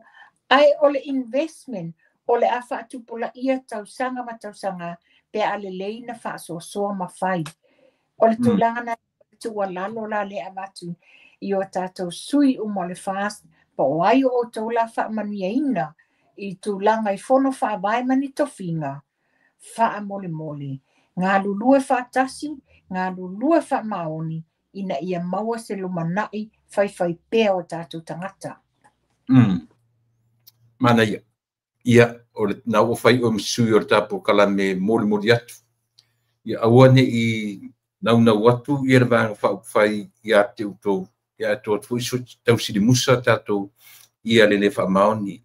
Lua se lau tōrusu ma le lima afe. Le long lea ua ta ua, o lea ua tu i ere autograph ar te mal, le silo ia lea o te le ngungulu le atu. Ioi. O tere o muri ta ia whamsinonga lea. O e muri ta ia. O le hase tūlanga o iai ia le vanga lea. Ona lea sa muana pisi vai aso lena te atu le po tele muri ta ia. Paule mea lena mawala e toi tolo. Ai o le finau la vale. O le finau le loia le lena tangi. Ma whaamaunia. Wa maini whaamaunianga i se leo na ruatu e peisi lipi. Ma nisi o le au whainga luenga i le taimi na whaasaini inga. I le whaamatu mai o le tupe. E le iwa aia i e lātou i a le o lo tangi. Ne e le lo ia. Ma le li i leo lea. O le mela leo te whasilingia i la o ia. Ona o le tūlanga tonu a lea wata taunanga i se susuenga a le Samoa Law Society anga i le lo ia lea. Ona, that is fraud. E le whapea taulo isi mea ona whelanga mai le ilunga le Samoa Law Society. Tau o isi mea ona ngungu wai leo sakaria. Wa le manino alawa. Le watau tino alawa tangata whaingaduenga. Ele iai ia le sunga ia vani tu lo le tau le suafa. O na o le loia ma le loia. Ia o le loia. O le ula leo lemsio. Matthew lemsio. Whai malo matumua. O te tau na whai ese fufuanga le, ale ofisa le. Samoa Law Society. Ioi. Pio lo vangana tau la mo mea ia. Ioi. Wa pe uma e whalau tusi e la tūranga o le li o lo iei tonu o le society. Le pe asa sui plestene, yeah. You know, that is a very abusive of power. Yeah. Matwai abuse ai na. Ya ufo ilaia. On the other hand of the scale, o te tua ia fo ilale au whainga wenga le nupi wha. Moni le lei. Ona o whea o iaia lato policies tu whatasia. E le ma whaina e sainia se long, ma e fōai atu, pe ale at present le tangata lea. Tata tawana lato fsiringia, tu sa lava po le loia, ai na abatula se power of attorney, i le loia le na te whaia o mai nei mea. E se me whenana whatinoina. Yeah, yeah. O te tali tonu tula epa. Ana tupu mata upule le long lea. Yeah. Wa lewa na tātou loa le taunu unga. Wa lewa na tātou loa mea uma. Pe ana whapea tuu mai. Ai loo soifua pea le sunga le pali I pānoa. Yeah. E moni lele. Ai o te whaluaina fo I lau tala noa I tangata whengaruanga. I lista mai tai na le whatoa au mailan tala au o le tue whengaruanga. Oi, ele ngot mai tai. Le whai mei na te moni mawina ele isaini ia. Oi, le ngot mai tai. But anyways. Yeah, oi nai lo ai, where are the check balance o mea nei? Pe oi ai, te tauna mai atu loa o le saini lea o whea tangata lea. Pe whatetai o tailo fisa o whamsinonga. A e ame whaisau tangi ma mea. Ia e wala au mai o ai tangata lea sau e whailo whatau tonga ma e saini. E lem whailana ngea to whaia whapena. E leo se te mai tupe. E leo se te mai tupe. E lua se lau tolu su lima afi. Ta te lele nei se lemu. O le whesiri, a whaila ai te u whaiane o lena manino le loia le danta na sainia. Pena sainia ia, pena alau ia le saina, le ki sainia le melea. E te tau na fia tu la whano le loia.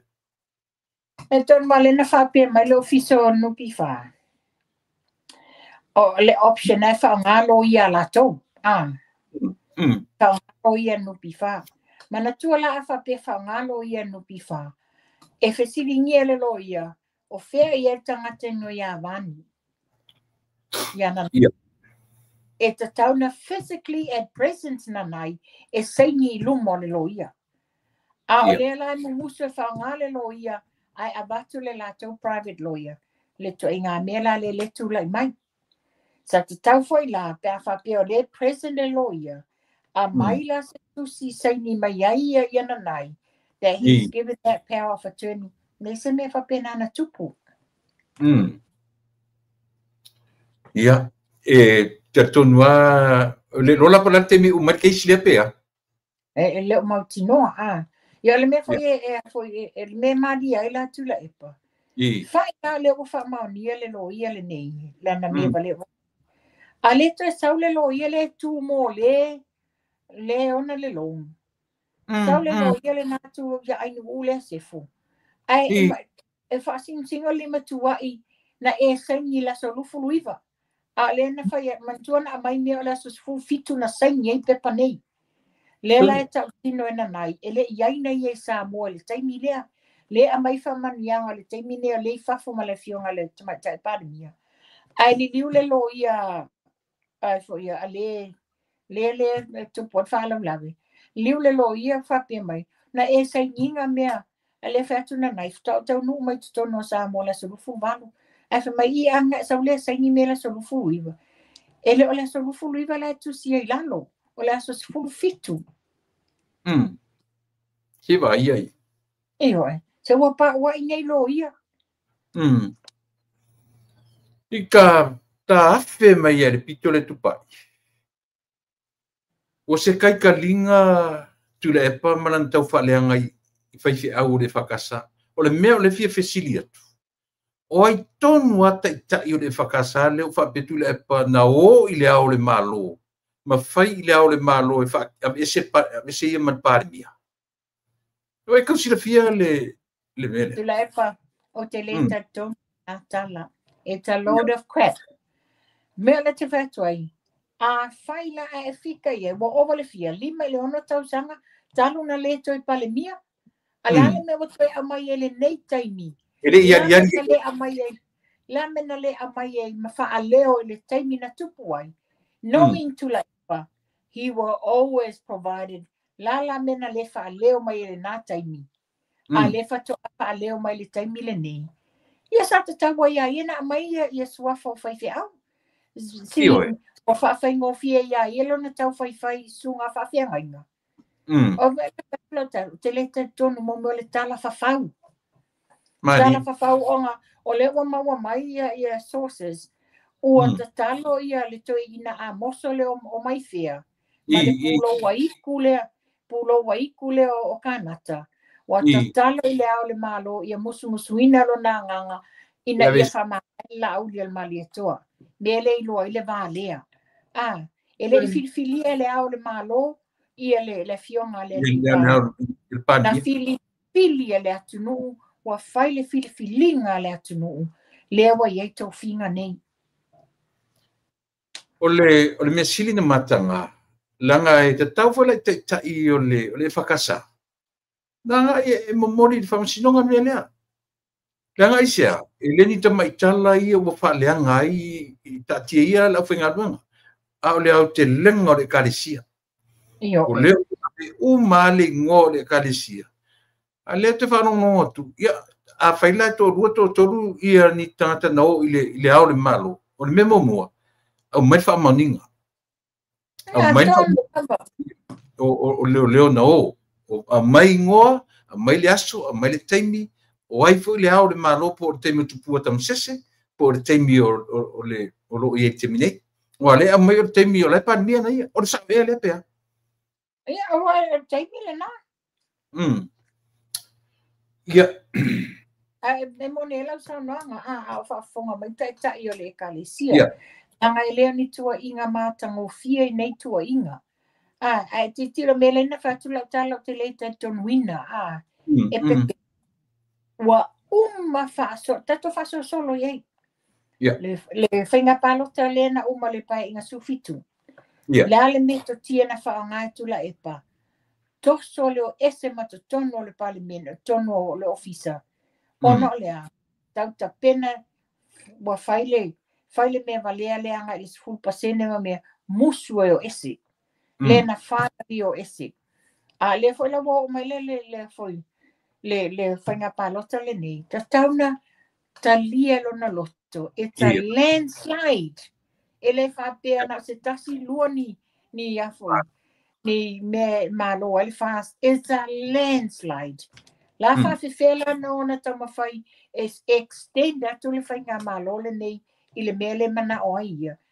Ea tato tilo. Bo me to tia o na whaanga ina. Oma. Whaanga mai ia leo. Whaanga mai le au whainga wenga wha o loa tau le au whainga wenga. Lea na iu. Whaaleanga mai ia. Sau wo oile. Le lo yes le for Samoa Law Society. Lea le na. Ai a mai le mele. Man tofa tu la pa no fa tu te lo taini. Ese le po i ne whaina me to tia. Na iloa le wala nga ele Samoa Law Society nta upulea. Manua elo ilunga whaaleanga ngā whiwhau. It's trying to attract away mai le mawhawhanga tangata ina ia mau te wa mawaila le ova ma mea ni whawhau i le Samoa Law Society. Whawhau. He always trying to initiate nisi mea ina ia attract ese mai ia le mamalu le tunu. I don't believe what he's saying. Wa tau tu wai wa le longa se me tau tu wai solo iai. Whaila o se tūlanga le na whai e susunga whawhiangainga i le teimi leo lana pae inga. Ai sa le masi so tātou na whaalongo iai. Le ko angia dia. Le whato aadia e le teimi le nei o le tau puninga o lona matanga anga wa ia talia lona to ilalo popo. Whawhaingo fia ia mea uma. Langa kōrika mai. E le ni mea o lo fau. Sa tau na tupu. Ni polo misi mania. A wa le mawhai o na watula i male le fast. Te sila fia fo i mawhanua. I le palota lua orua tasi. Le whaina whao ngā to inga le naru a mai pulem tu mua. Sa wawari i tai munu. Nai tina. Ki ngā me vela o le la ai whaersa wali sa wawari ma o whapa i tai munu. Whao ngā ina to ina o tangata. Le foi la ua umana whaonga. Le longa se me si o nate leo taria ina lona to ila lo popo ma le whaia ina le anga. Le la ua oa leo whaia ina le popo. Tano me. ole mea tonu ale inga le mele tupo whawhitauri. Langa ana wa ia talia ina longa to e lalo popo. Ma ia whakei whoilona loto. Le ai, la mea la e tua ia to ta sia i la audi. Wa uma le telo mesa tua i a la audi. A le la wa, a mata na wha solo i tangata o le atunu. A wana ia talia ina ma whapei whoilona loto. Ele o a ulea. O le ua whai le filifilinga ale atu no. E le mawhai e ia to atasi versus i le fia se la wafi o tangata anu o Samoa. Talia file mu, ma wha maulalo lona loto, whai ngō fie la ia, o na tuu whai ngā malo. E le la umatu foile nei, e taton mo e umale nei tausanga, a umana sa i atu le mea, sisi o le mea, wale i longa se mea sisi o solo e to ina. E pi e wha atala ula whangale iai. Wa manatu whaia. O i o tangata matua. Ia, wa o tūlanga whangale. O ana ngale lei umasawhai. Wa tau mauna le ia i loa tangata. Wa tau o langona ngale tangata. Ia tu ai pia. Ngā le ti ngā o mata mati ngā taringa. Iana ia tau whaleanga. Ai ngano ia tu. Le mea tonu ale wale ina pa u. Ina wa anu le roadshow, tātou te le whaalongo le sunga lau le malitua, ma le vaenga whaupwhai. O a mata se lato whaalau i loa i se tau whaaleanga ina o fia me, tau whaaleanga ina o ia. E a mata i le whai ngā lotu, a mai le upu fola po ai le whai te au, o la a ngafa ma le te ina o le sauninga, o ina e a mata iai. A o la nisa whai lato. Ale a mata tau whaleanga, e alu lato whalau i loa, e whai ulawa tau whaleanga. E wāti leina ino sia. Manaia, o leua, o tau ngalo matu ia le mata upu ar te mita i le sawhapito. Leua ua pe ua mata na ngalo atu lana tangi vo lena tau vape tau fai. A le langa e isi le tio ia. Pe no fom fa so pe ia le tamita ia le fiona sa fa pitu. E fa tau no pe lana tangi le. Wal ele se pe fe tangi. A le winga o tangata langa. Pe o le o tama fai to fa manatu le fiona le sa fa pitu. O me e fa tau no ra tangi le na fai a. Le tala no nga isi le tio pe o le lava la watu foi nei lima tau sanga te la epa o fa ila bia o fa mai le upu o le tangata langa ma e ai yelo ioi o le mea tonu ana e o iai le to inga mea lea pa be no fa atu e conflict of interest o le taimi foi mai fa le tangi tali le komsina leo wa uma a le mea o iai nei se mea ta pa i matam ta pule masanina le masina e mai pe le langona e statu komsina ia ata te io tatu komsina ia o italia ina le fa marolo ina le afoi io e mo ia con karate o uma a wa te lo ana to tu mai si fa nga malo e fa wa e to apply e to fa wa ia pe tu le metia me tu rang lava na o ia pe tu le mai ia le chapipi na petai ia le ua pai le fina ngalo o le contract wa pa uma ai ia tu o pata tua o me la so vegetarian tuna epa a source gave me the information 2 days ago papia e mantua ta fo ila tua sa noanga le lisa ve makomsina ya awapa au longo tino le fapia he was expecting this but the sources said ele foi finga palota sa ta pena loa le komsina asa fautua ina la ele fionga tamata palimia le taimilia nati awale nati toi pia se tilo po waila tulai mai tulai mai ia to fa awale sto sanga pe tulai mai le HPP Longa winga o ina whai o mai iai. Sa iai le manatu wha maua longa e o la tau e tū malo. A le watu wa ai iai. Landslide. O tu langa o le te le lango ina re toi tu lai mai. Ona tu langa le nei. Le wha pe tau nā tia pe tau puni le whaingo le tala. Tato tanga i ai tu la epa. So o sesi lava e latu a tau no o ai e tau whai pe whai se tala pe lo le tau whai fo ia le au tau tala sao la matu le mea moni a nga i atu la epa mlanga whainga malo po nisi o langa na kapeneta e loka le tangata le nā o le mela ia a o tani a isi wa leva na tu watu le ofisa le o le afo le ofisa le leo o feo iai e sau le tala le lava moli mau sau le tala o la e su e la e au ili o feo iai le tato whaia mwhate ta inga le tani ale fatua ia wa ele ma le sunga lau le mali toa o feo iai se le leva na ave le tani ale lo po feo whaia nga iai ona o lea mea tonu ale le whaia lau tala ona o le komisina o leo he has that final saying i lalo i lana au whainga luenga. Lea la, ona o le tele o mata upu le tala fia ngai mata upu le walia e mai lana teita inga. So he must go. O tala fia ngai? Yes.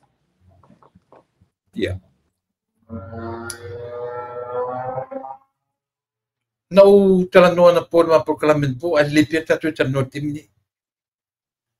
Ai sea na tu ai o na faila submissions. Ale tamaita iloia o lo tu ma leo. Ia po le vaenga leo. Ale na tu ai na amata mai o fai meira uri ia isi le tioi. Na ala na tu e tolpo le melea. Tu e postpone le case lea la uri malato. Fai yanga ia loia ale to ono lea. Ale manino tu nei. O le vaenga ale prosecution lea na mafuene o na fale tonu.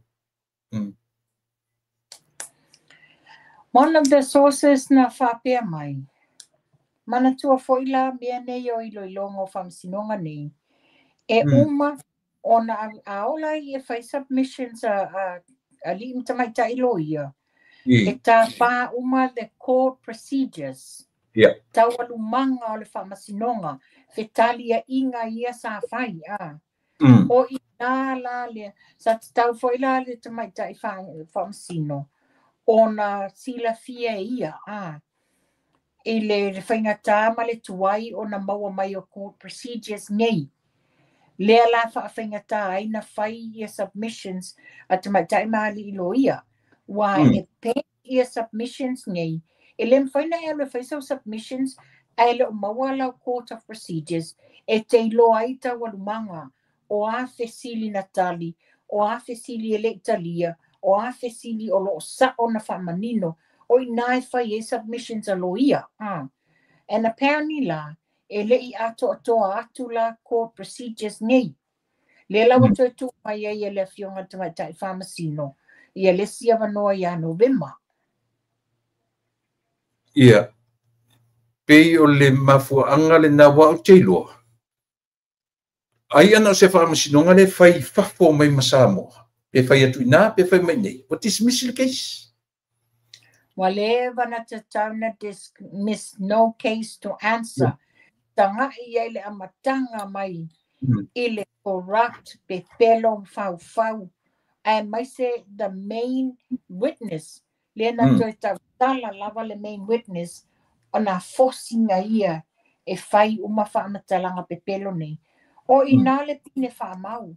O lewa na te tau na whai le whai unga te maitai whaamsino.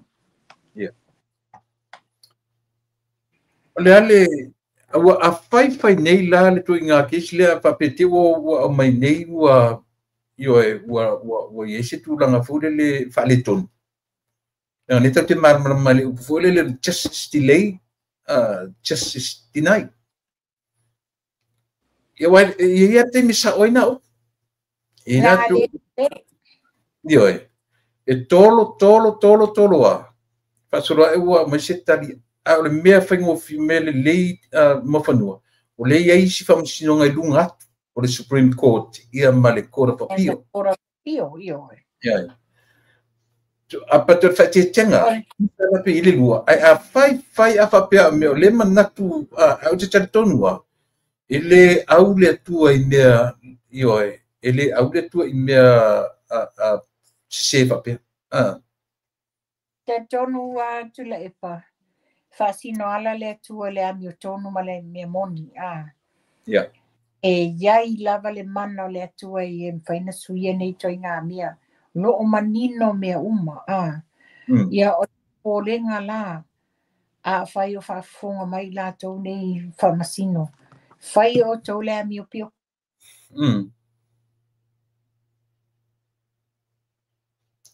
ia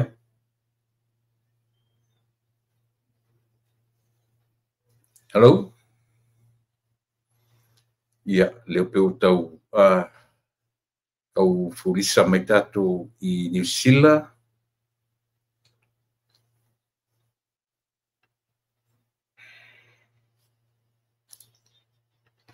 ia o te manatu se i toe mo sava no am fain toe fa o ele toe umi fo te mi o ma proclame toe lua ana nei topic ia te tau pea o na o ia ile ma pasoa ia le pe o furisa mai o i o au tau maruru ia o kilani ora ta ua i o nei mea ma te tarano i e samu pi o le tau ma fai e vatu fai vaenga atu ina ia ma fai o na maua se malama anga e le tasi le lua ni topic o loto mawhai e vai atu mea e au i e li taranoa. Ina ia mawhai o na whaamalam la maina ia lo tātou atunu. Alu le asona nafi o whaaleanga e to ina tula e pamalan prokalame siapo lau tele. Le paketi. Io e fisilia tu le sieli ia au mai ia po le alava le to inga whaaleanga le paketi a le kapeneta lo i e te mpeno whai atu. Wa uma taimi o tuila e pamalona fo i malamanga i mea tausu tusi matulanga whapena. Io e tala manino o le aita lafu o tatu atunu ua below 760 millions i le aita lafu o le tatu foreign reserve o le tatu tupe io e o lea ua i e temine ia o le 1.6 biliona. Tasi tesi maleono biliona le foreign reserve ia o le tupe whaanganga le tatu atunu le teu fafu. Ia o le vaenga o tamao a inga o le GDP toru tesi malelua biliona. Remittances iwa se lau tesi maleono miliona mai le lua wha i le lua lima. Lua o lua wha i le lua o lua lima. Io e. So, o mea ia, a e whaalongolongo ia tula e paolo tamu whaia, ia, e awale vea tu fu i mafufau. E tau ta tala fika si ona u, nena u, o fika whau ai o mea, e fia wa ai e lea tunu, o isi mea tamu whai kura o kua. Ia,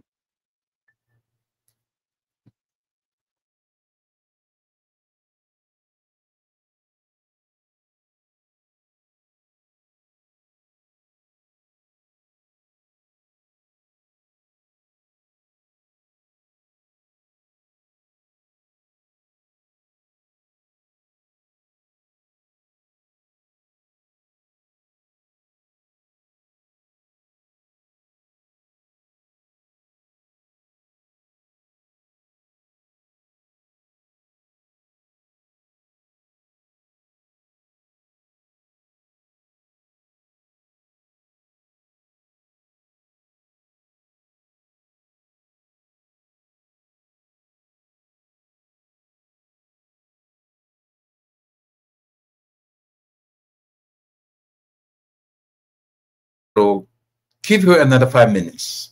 Ito e langa, ia ia nem ta upuia ma te toe fia taratala noti ai. Ia ua lava le no fusila fia o lo tatu atunu. E pe o la winga leo la utala Samoa. ele o tatou te fiu tatou te taumawhai whapea ia tausiro tatou filemu. Ele mwhaina filemu le atunu ia pe a whailanga leo o ia le toi ine leo o onga o le tau whaleanga. O lea. O ilunga ile au whainga ruenga to tofi ele atua. Pe me to tisi, po le patele, po le sea, po le toi ina e whakasa, po le epikopo na mamon, po le alava toi ngā tan whainga ruenga. E ia le limitation o mea ia. E ia le leina e tosi ai le vale. Po le a foi so tai te tau fia. E tau fai mamau ata tau matulanga na. E langa la ua lei loa to ina le leina e tosi i le mele. E le nofo foi la. E le manofo fo i le tau tua ma le au nanga. E lang aisia. Le na ufesili nei i la maro masani ia po paanga tatu po kalame i le tofa ia. Po le a la so na sila fia. Pe ta tau i le o tau whale ngaina. Ona ia au maia. Come forward. Ma reveal mai. Po o ai whaife au. O ai ta i o le kalesia. Le na la tau sa valia. Le anga o le tala na le o whale le lunga. O ai ta i o le kalesia. Leia ua a nga ima avere fe au.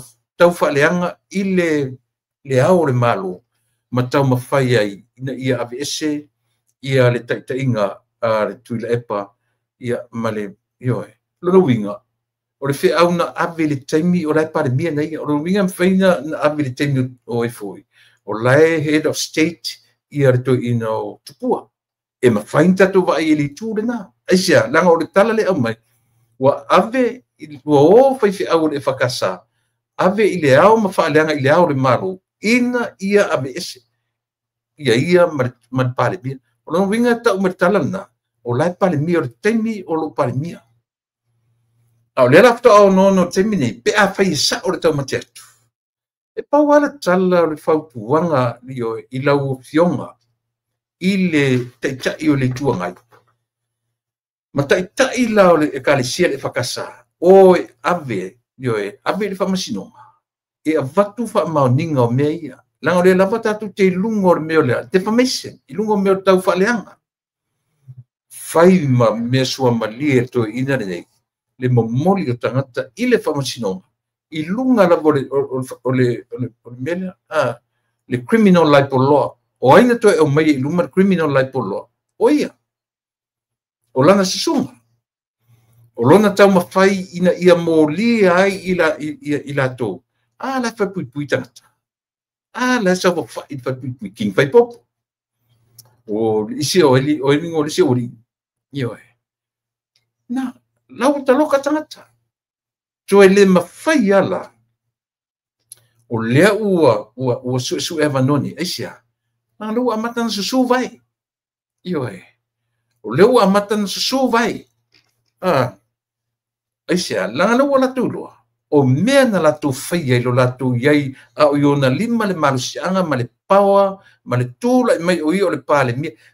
I le ngata o i o le pāle mia o le atunu, sana ia i o e control, pa tonu le ofisio leo. Le ala o tūla i mai ia le malo fō. Ia la mena wale na, yoi. Te me mea i whapea, isia, o le morta ngata iai mo le meta o le guilty conscious. O mea na ia whaia. Le la u fefe vale i whapea. Le ua le nofo le le i whapea. Eisia, sue e awala. Sue ina ia. Alo ia se mawhafo se la u li whapea. A mea la sau e tau i masui ma whapea. Ai a mai ar ka peneta. O le tula fono, o le rule of law te tau. Alu atu ala tula fono te tau na e a fia tula fono. So be it. Ioi. Kau ke o ili me whapea na. E le whapea o mele, pe whera mele pe vesi whapea le si awanga tustala. O le mea o atu le mal, le, e manino le a whai foi o le a se mafufunga o ka peneta, na whai ele la tu whai unga ile komesina, wata tau. E whetau i le lei ma ta tau ma ono mea, le wha malolor komesina lea. Ioe, Oi a fai mea valea, fai mea matanga, fai mea tu tasi fa au fa pea. Ai manatu to extent lana no foi. Io oi. O me tonu ana na. Ele fa valea ina e nisi tangata tau fa valea. Ma pau faunga o le atu. Yala. Sa te tele to a vatua numera ia. O numero, o numbers, figures.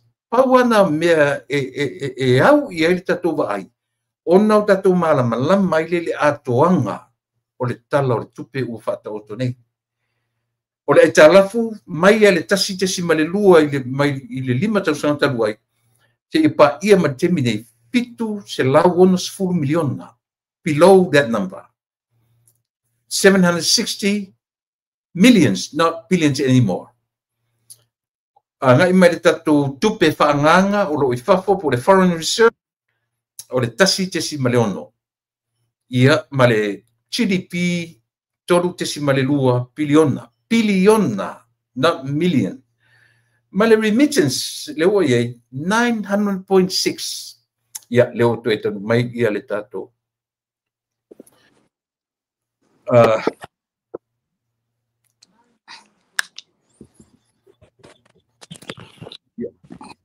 Tupa i ia ua vevela lau masini ia. Ia o le i tanga i mai ili mama o siata ua manimele alu la sona fio faleanga le toi ina le paketi. Yo e. Le lana u fala lo to ni ta pawai o numbers ta te chip tiro ye. O ma tali.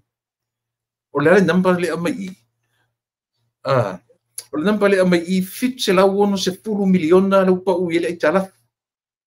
Tasi te si miliono biliona le Foreign Reserve. Por tu pe faanga o le GDP toru te si malelua.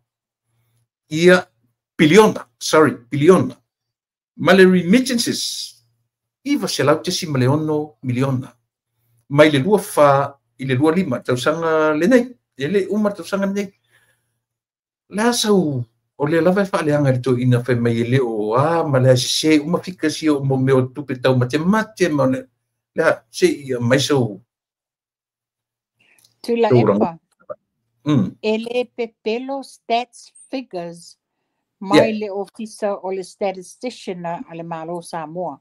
Le ofisa fai numeram fa maua. O inalo o fa mau wai le alu i luma o le tamau ainga o Samoa.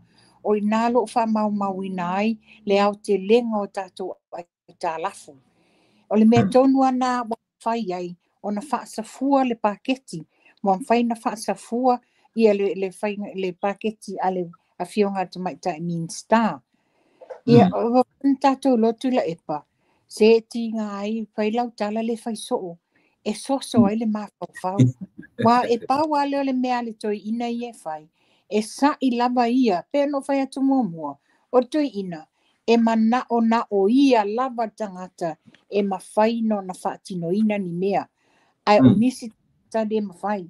E le mawhai no na tali ia inga, le to mai anga waa ale fionga al Mean Star. Mai to ale fionga al Mean Star o tangata su tusi. He's a qualified auditor. Ale nefe wasa una te whaaleanga ina. Tanga ilala pine wha mawala tala lea. Ti tila tato whainga malo fōle nei. Na tu lai le lei o le tōwha a le fionga le li i palemia. Tof o ia o le palemia, o lana sui palemia, toi wha popo ma lesi sui palemia, ono lea. O le sona le maua mai e ia i taimi. O le taimi o ngā lulua whaatasi mai matula e pasau i la fionga ia fia mei. Ne le i pine na whaatino. Ai, malanga mai le palemia si nganga se ngasi.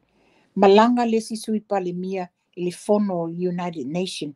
Alai e le si palemia i Samoa, sui palemia. E nati tau aveina tiute a. Le tō wha lea le fionga le li palemia.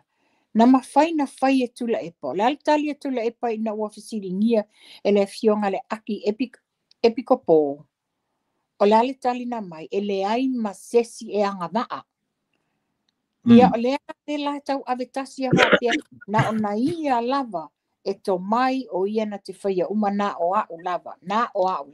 Pea no whai atu, it's I, me, myself, le to inga attitude la le iai a.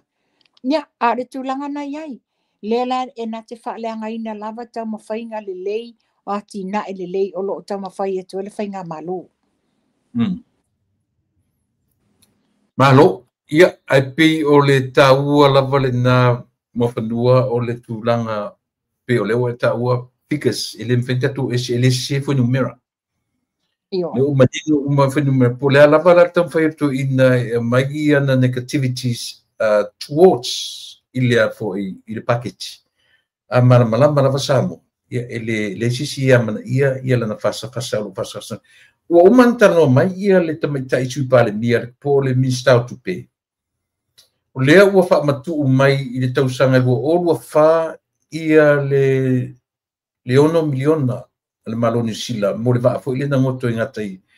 Le foi la vive seisi tangata fai mai o le la fai ile ivi o le malo. A le lan wha manino le tamaitai tui pale mia. So se mea o le lalonangi nei. O le malo i le malo. It go through the government. Ele mfaila o na whapea a me e au mai sa o New Zealand abe i a safata. Le lau wha manino te mai tai pāle mia. O lo ngā lua le malo i te mine for another 14,000. I mean 14 millions. Io e whaanganga lava on top of this. O lo ngā lua le malo. Alanga o le lava e langona le leo toina. E le o le se effort o le malo. Ina ia tama fai ia whaatino, ia whaatele atu le tupe. A pio leo manino le vanga lea, ai le perta whai ai. Ia, o te rele tsum leo na mori tumaro, lasa ulu. Tula epa, o le peo mele le tula i mai. Ese le sa irtui, o ia lava le na mua fale tala, ele o lava le tupe. Ia. Mele anga o le fai o le tala. Waile o ia o se malo o le tu. Ele na te le loa fuafuanga. Tonga le pale mia. Lana ka peneta. I lato fuafuanga i e fai. O le wana whatatitia ia fuafuanga le fai ngā malo. Le wa vai mai. Le wa mai le se 10 miliona. Le o wha manino le fionga te maita i min stau tupe. Ia. O whaapea mai. O loo a mai e tufa i a inga. Tusa o a inga iaia fianga i le mele na tupu i ta fitoala. O loo iai koi lale si vaenga ta pena iai. A wā le wha le lei o le ngata i whanle o le tu malo. Lava fufu. Tele fufuanga tato whainga malo. O loo whai ala tō whiutanga inga ma le malo New Zealand. E mana tua, o le sa i atu ino tula epa. O le lava sa i tula epa. E le o ia o sa whai te tonu le whainga malo le nei. Ia mamala malama ia i fufuanga wa umana whaatatitia e le pale mia. Ma le minsta malana ka peneta. Ia. O le meta ua na morsi fia le atu. Langona mai tula epa.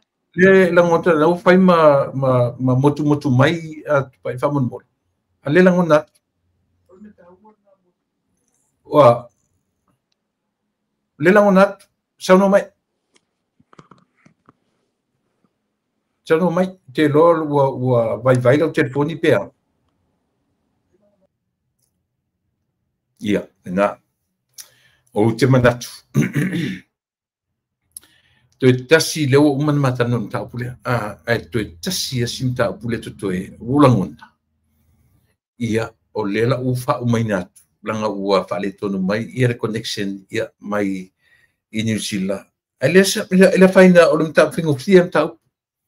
O le saunoanga le sui te tai o le tuangai. Mantano ai le pea ona utoe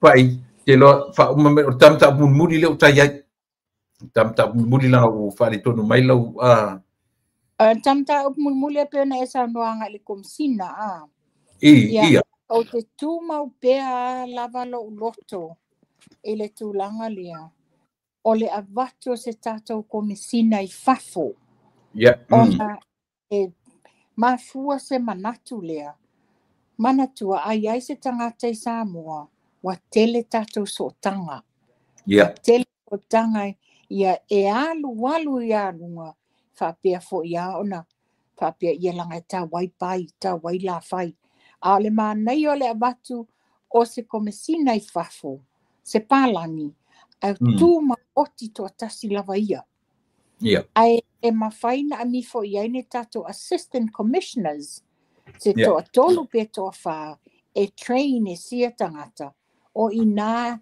e whai e langa ilo ilonga o ile tangata e anga waa o ile tangata e whamaoni o ile tangata e mawhaina tau tua le lei mo le lei o tangata anu o Samoa lo manatu le nā komsina which is it's a simplest way ele mawhai ena ieni masa salonga ele mawhai ena ieni tua inga anga ili matanga wenga ai e mana ia foi e mua a batun tangata e investigate makilini mua le matanga wenga ai li whai si to finga o se komsina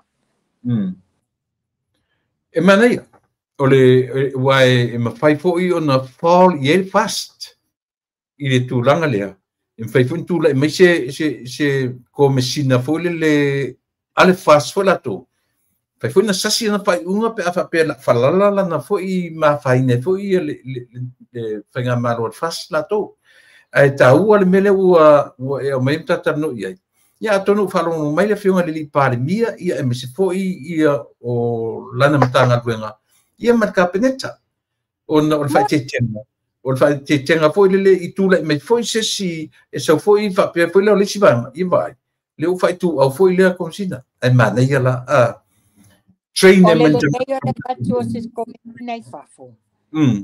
has no link to the fast has no link to HRPP and any other party autonomously to tasi le komsina le nei fai lana fai unga wai na te le loa pai mala fai to tasi lava lana ia fai unga o le mana ia le Pau ni mo fanua le tatu na fa na nau palangi tonu le se palangi la tu la le tatu vai le palangi le sa fai mai society lo ia yoi o le tu to tasira palangi le ai ona to lua o Samoa o le lava la yelo na pitanga I o se palangi le tate tala no ye o se palangi e watu e no for palangi te malo palangi fafine e le ai se pitanga e tasira meleanga tu le me palangi le e le o se Samoa al watu la le fai tu au ia lana tu le o your prestene Yo, pero ali ya la tu si ngal palang itu malo palang fini na saule. O le mana ia le natu la epa pe na fa tuai. O le le watu se tangata no New Zealand po Australia. E autonomously la vale fainga lana ia fai unga Ngai fua I api tu si tu la fono tanga venga leo. On the other hand tilo le tangata le nei on the other side o le tusi e le hanu tunu e e la te whatawi na uma mea nei le la ia tala no atu turanga le na e mention ai nei ia le tamaita I lo ia lea ia mana tua foi sa na usa ilia ni a suenga faftai maposua tania to ai loa asa Unisa Polu Papa Li'i John Taimalangi Sauni Seleni mea fionga yasu a Helena Warwalk mo la to tuanga mafa manino ala tu la fono I've done my research ai maua e ai ole manino lava na au mai ele plestene o le Commonwealth Law Association o le tanga suafa ia President Brian Spears. President. Ole Palestine le ole Commonwealth Law Association. Ole Palestine, he's from Ireland. Olo manino na whaapea mai documents ia na usa ilia. O ta ate tono society le nei. It's a voluntary basis. Ele whaapea e whaalesta laina whaamalosia. It's voluntary. But in order to be in the voluntary capacity, it can become a delegate from somewhere. Peila o lea lawa avea become o le delegates lea o ia o le Palestine o le Samoa Law Society. Lea laina fale ia le tamaitai le te tono le Commonwealth Law Association. Wa amai ai la ina. Ma nai ia o le saunoanga le na mai e le fionga ia pali te malangi whapea ia mapasua to ai loa. A watu ai loa la vaenga ia wa oto umatu sa uni se leni I vaenga o tu la fono. Mai on whaavai al malo Samoa. There's no leg of jurisdictions alis Commonwealth Law Association I to tonu o le rule of law Samoa. So therefore, sa le tatau, it's conflict of interest. Sa le tatau na mai formal Commonwealth, that's her personal preferences. So she's a member. She's a member. Yes. She's in one of the executive committee. Olanga ia personal preferences le na.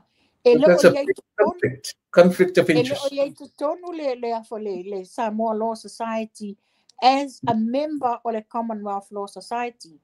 So she shouldn't have brought that in. Ai manaia ia o manatu wa whaalia e tato lo ia sinia ia. Ai mase la tunga ia sa uni lena avatua uma o tonga vaenga o tula fono. Ia wale tali mai la, wale mwhaina tali mai.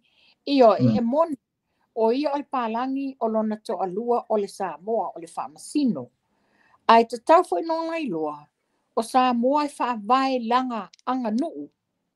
I lang na anga nuu. O lai ia tangata o ainga o lona to alua. Lai suafa matai. O teia suafa matai e foi ia lona to alua le whamasino. So whawhewhena lon na ona ia le I loa ina le anga nuu. Whae loa mai na lea mana ia. That's biased. Orna. Pe o le whai isa ngā rua ngā ronto lua. Tau kupore ngā whai la tatu wa I tatu o vatua whai se pālangi e vatu e whaakomisina tatu tu.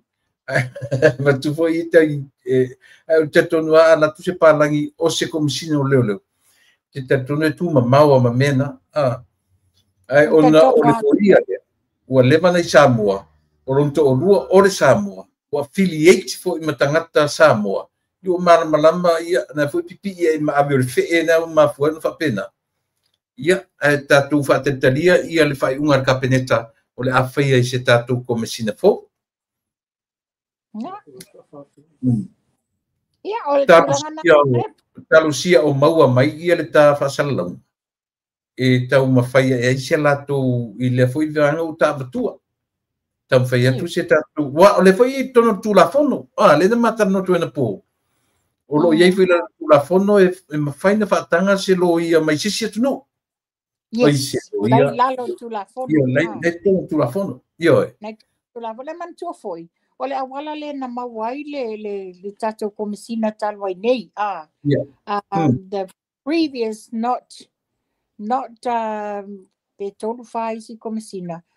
Le tama matua ia Sani Schuster. Me te mo Sani. Ia, a tonu. Whafonga mai le fionga le li pale mia ia te pena fo iai lana ia tau wha ma lana ia sa ili ilinga. Ia mantua fo i lewa toi whasa lau lewa noa. A tonu fo I la pe o to tele nisi mai whafo e a fo I la tau te apalai atuai. Ia po even if they have to approach le ministry o le office o leo I nei ia se la tau whaatau sanga mo se we'll see when it comes. Lele, Partai. O Or pauna tamta le o muli epa. or tamta muli for ele sem ta fo ta po leva. Ana tata mfai e to salu ese mai markapeta ina ia mafen fa longo mai tatu kapeneta. Ia martatu malu fo. Ile mta po leva le toru se pulu miliona a seta. Ale atunu lena apiliti e lungo o amo sale longa. Io. Ele sem ta fo. Ai tasileva enga o tatu tiu te mfaiva. Tu e salu mai fafo mea ia. A o mana tua mai e lea foi. Ele tatu kapeneta le ufionga le li pale mia. O le mataru sanga. Tu e sila ile ase todos fu miliona. Ele sama tupe. Ele sama langa. Talo sietu la epa o iai le vaenga le lalo le tatu forensic. Le tatu talia le tai e fola ai le lipoti o le tatu forensic auditing. O ame o lo include ai talo sia o iai se inclusive o le tatu aseta lea o le vaale na apiltia ia au o sa le longa. Ia. Ia. Pe o tam ta pun muri na mo fanua mo le toe fa manatu pe i tatu penga malo o ia nei. Pe ona i mea lava na te tau ana toe au yere ba ai. Ia o le fa fo mai la turu no foi Australia. Ia o le va ana avatu ia Australia e maninoa o le au tax o le au taxpayers Australia la ia. O la tu saulea. Le mea lofa le tangata sa mo no foi Australia. Ia le va ale tos miliona tanto e tiro ia. Ia o manatu. Wa lava I ta fa sore nei fiafi.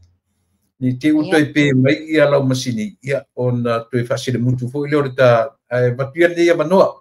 Mai ta vaenga muni ta prokalami. Ai ta tele io atu ta vaenga muli tula epa ia fa manatu tula tato asia. O le fautuanga la le la avatu. Ia, sanoi. Ona wa ei nisi wa wala au mai te tupai. O le wa whaalawi loa mai e fo e pulotu I lunga le Asia e wala au watuia. O le avatu manino lava leo se tau whaaleanga. Mana tua o le mapukalame fo I male sunga I atula epa. Le na alu e ta ofi I se I whaitau se urgent message sa amai se tina mai Melbourne. Lea lana whaailoa mai ai. Ua tau whaavalea pulotu ia lato. Ave alato tupe MFO lena deposit tono le accounta pulotu. Whamanino atu lau whafonga anga Samoa. A e manao e te join I le Asia. E le a maia sau tupe ia te au. E le a vea sau tupe ia epa pulotu po o ai lava. E tu o lava lau tupe te tono lau account. E iai ia criteria e manao mia le Asia. E message atu e mātou ia o e a mai au whamaumonga. Ave sao I oile company o lātou e lātou te ave e sea tupe. Ia mana tua foi, sa iele suenga ini nisi foi na wala au mai, ona oni Asia na whai e tangata neo pulotu e mifonga, ia tau tangai mai o le label lea ale Asia sao. A o nisi o label sa mai ni vaina mai e ia, ua whaatutuanga I lalo ai la nuuli. E manino ma watu e leo ni product na ale Asia. Manatua le sa avatu le tātou whautuanga, awane I e amaia ni Asia mai le Amazon, ma nisi upenga ta whailangi. E leo ni product mo I le nā le tātou Asia. Ia lea whamanatua atu o le tātou vai le nei o le tātou Asia, e le tātou pusa, e whāwhangu la popoa, tau se lau tā la limas fusene. Ia tula e pana tau nuu mai le aso ananafi. A ua Renew 28 Joules. Aina toe uma nei le tae au. Ia, le toa telo I la tau o lo mana mia a. Ia, se iau lia le vai aso le toe whai nisi oka. Ma toe au mai e la nisi a Redox Gold. Ona ma toe I la tau le sa ili mai. E le o toe umi ana I any product ia te au le whale e uma. Ona toa telo le mamalu le atunu o lo whapeana anga I mai I foi. Ia, tula e foi ia ni mea nā le sa tutupu, ia mea o tutupu, ia ma mea foi o lo fufua. a wase le lei o tatou whainga malo ia mai se foi le fionga le li palemia malona whaatawhanga se ngase. Ia o lau whafonga anga Samoa a e whai foi wa iese ngangana o sala. Ia ta tonu ia e whaatamam tina tia o tau mātua. To e maua se taimi o le vai aso fou tatou tala no ai ma watu foi nisi o totonga manisi tala lelei. Ia manuia le sa patia tae au ia mātou nei New Zealand Samoa whapea Australia. Ia tula epa malo tātou whilongonai I se taimi o mua. Ia, whaftai, malo, whaftai mo le saur ta proklamer ne fiafi o manatu tātou I whiloa I se taimi o mua. Tātano te pon. Alo whaftai ta whia. Tui fua me manuia. O manatua lava fo I malau tautua ia te oe Samoa. Tātou tui whila I le asua tai au. Langa le leile atua I lana auna o lo whaatotoria ua manuia. Ua malosi pauale mea o le taimi e whape metfo mai. Tūro I lunga ma avelo moenga ma e fo I loa I le atunu o lo whaatari mai ia te oe. Manuia le tsaili ngā tangi I malosi lo whionga le li palemia. Manuia le whainga malo le tatu atunu o le malo tutu tasi o le whainga malo tutuila manua o tatu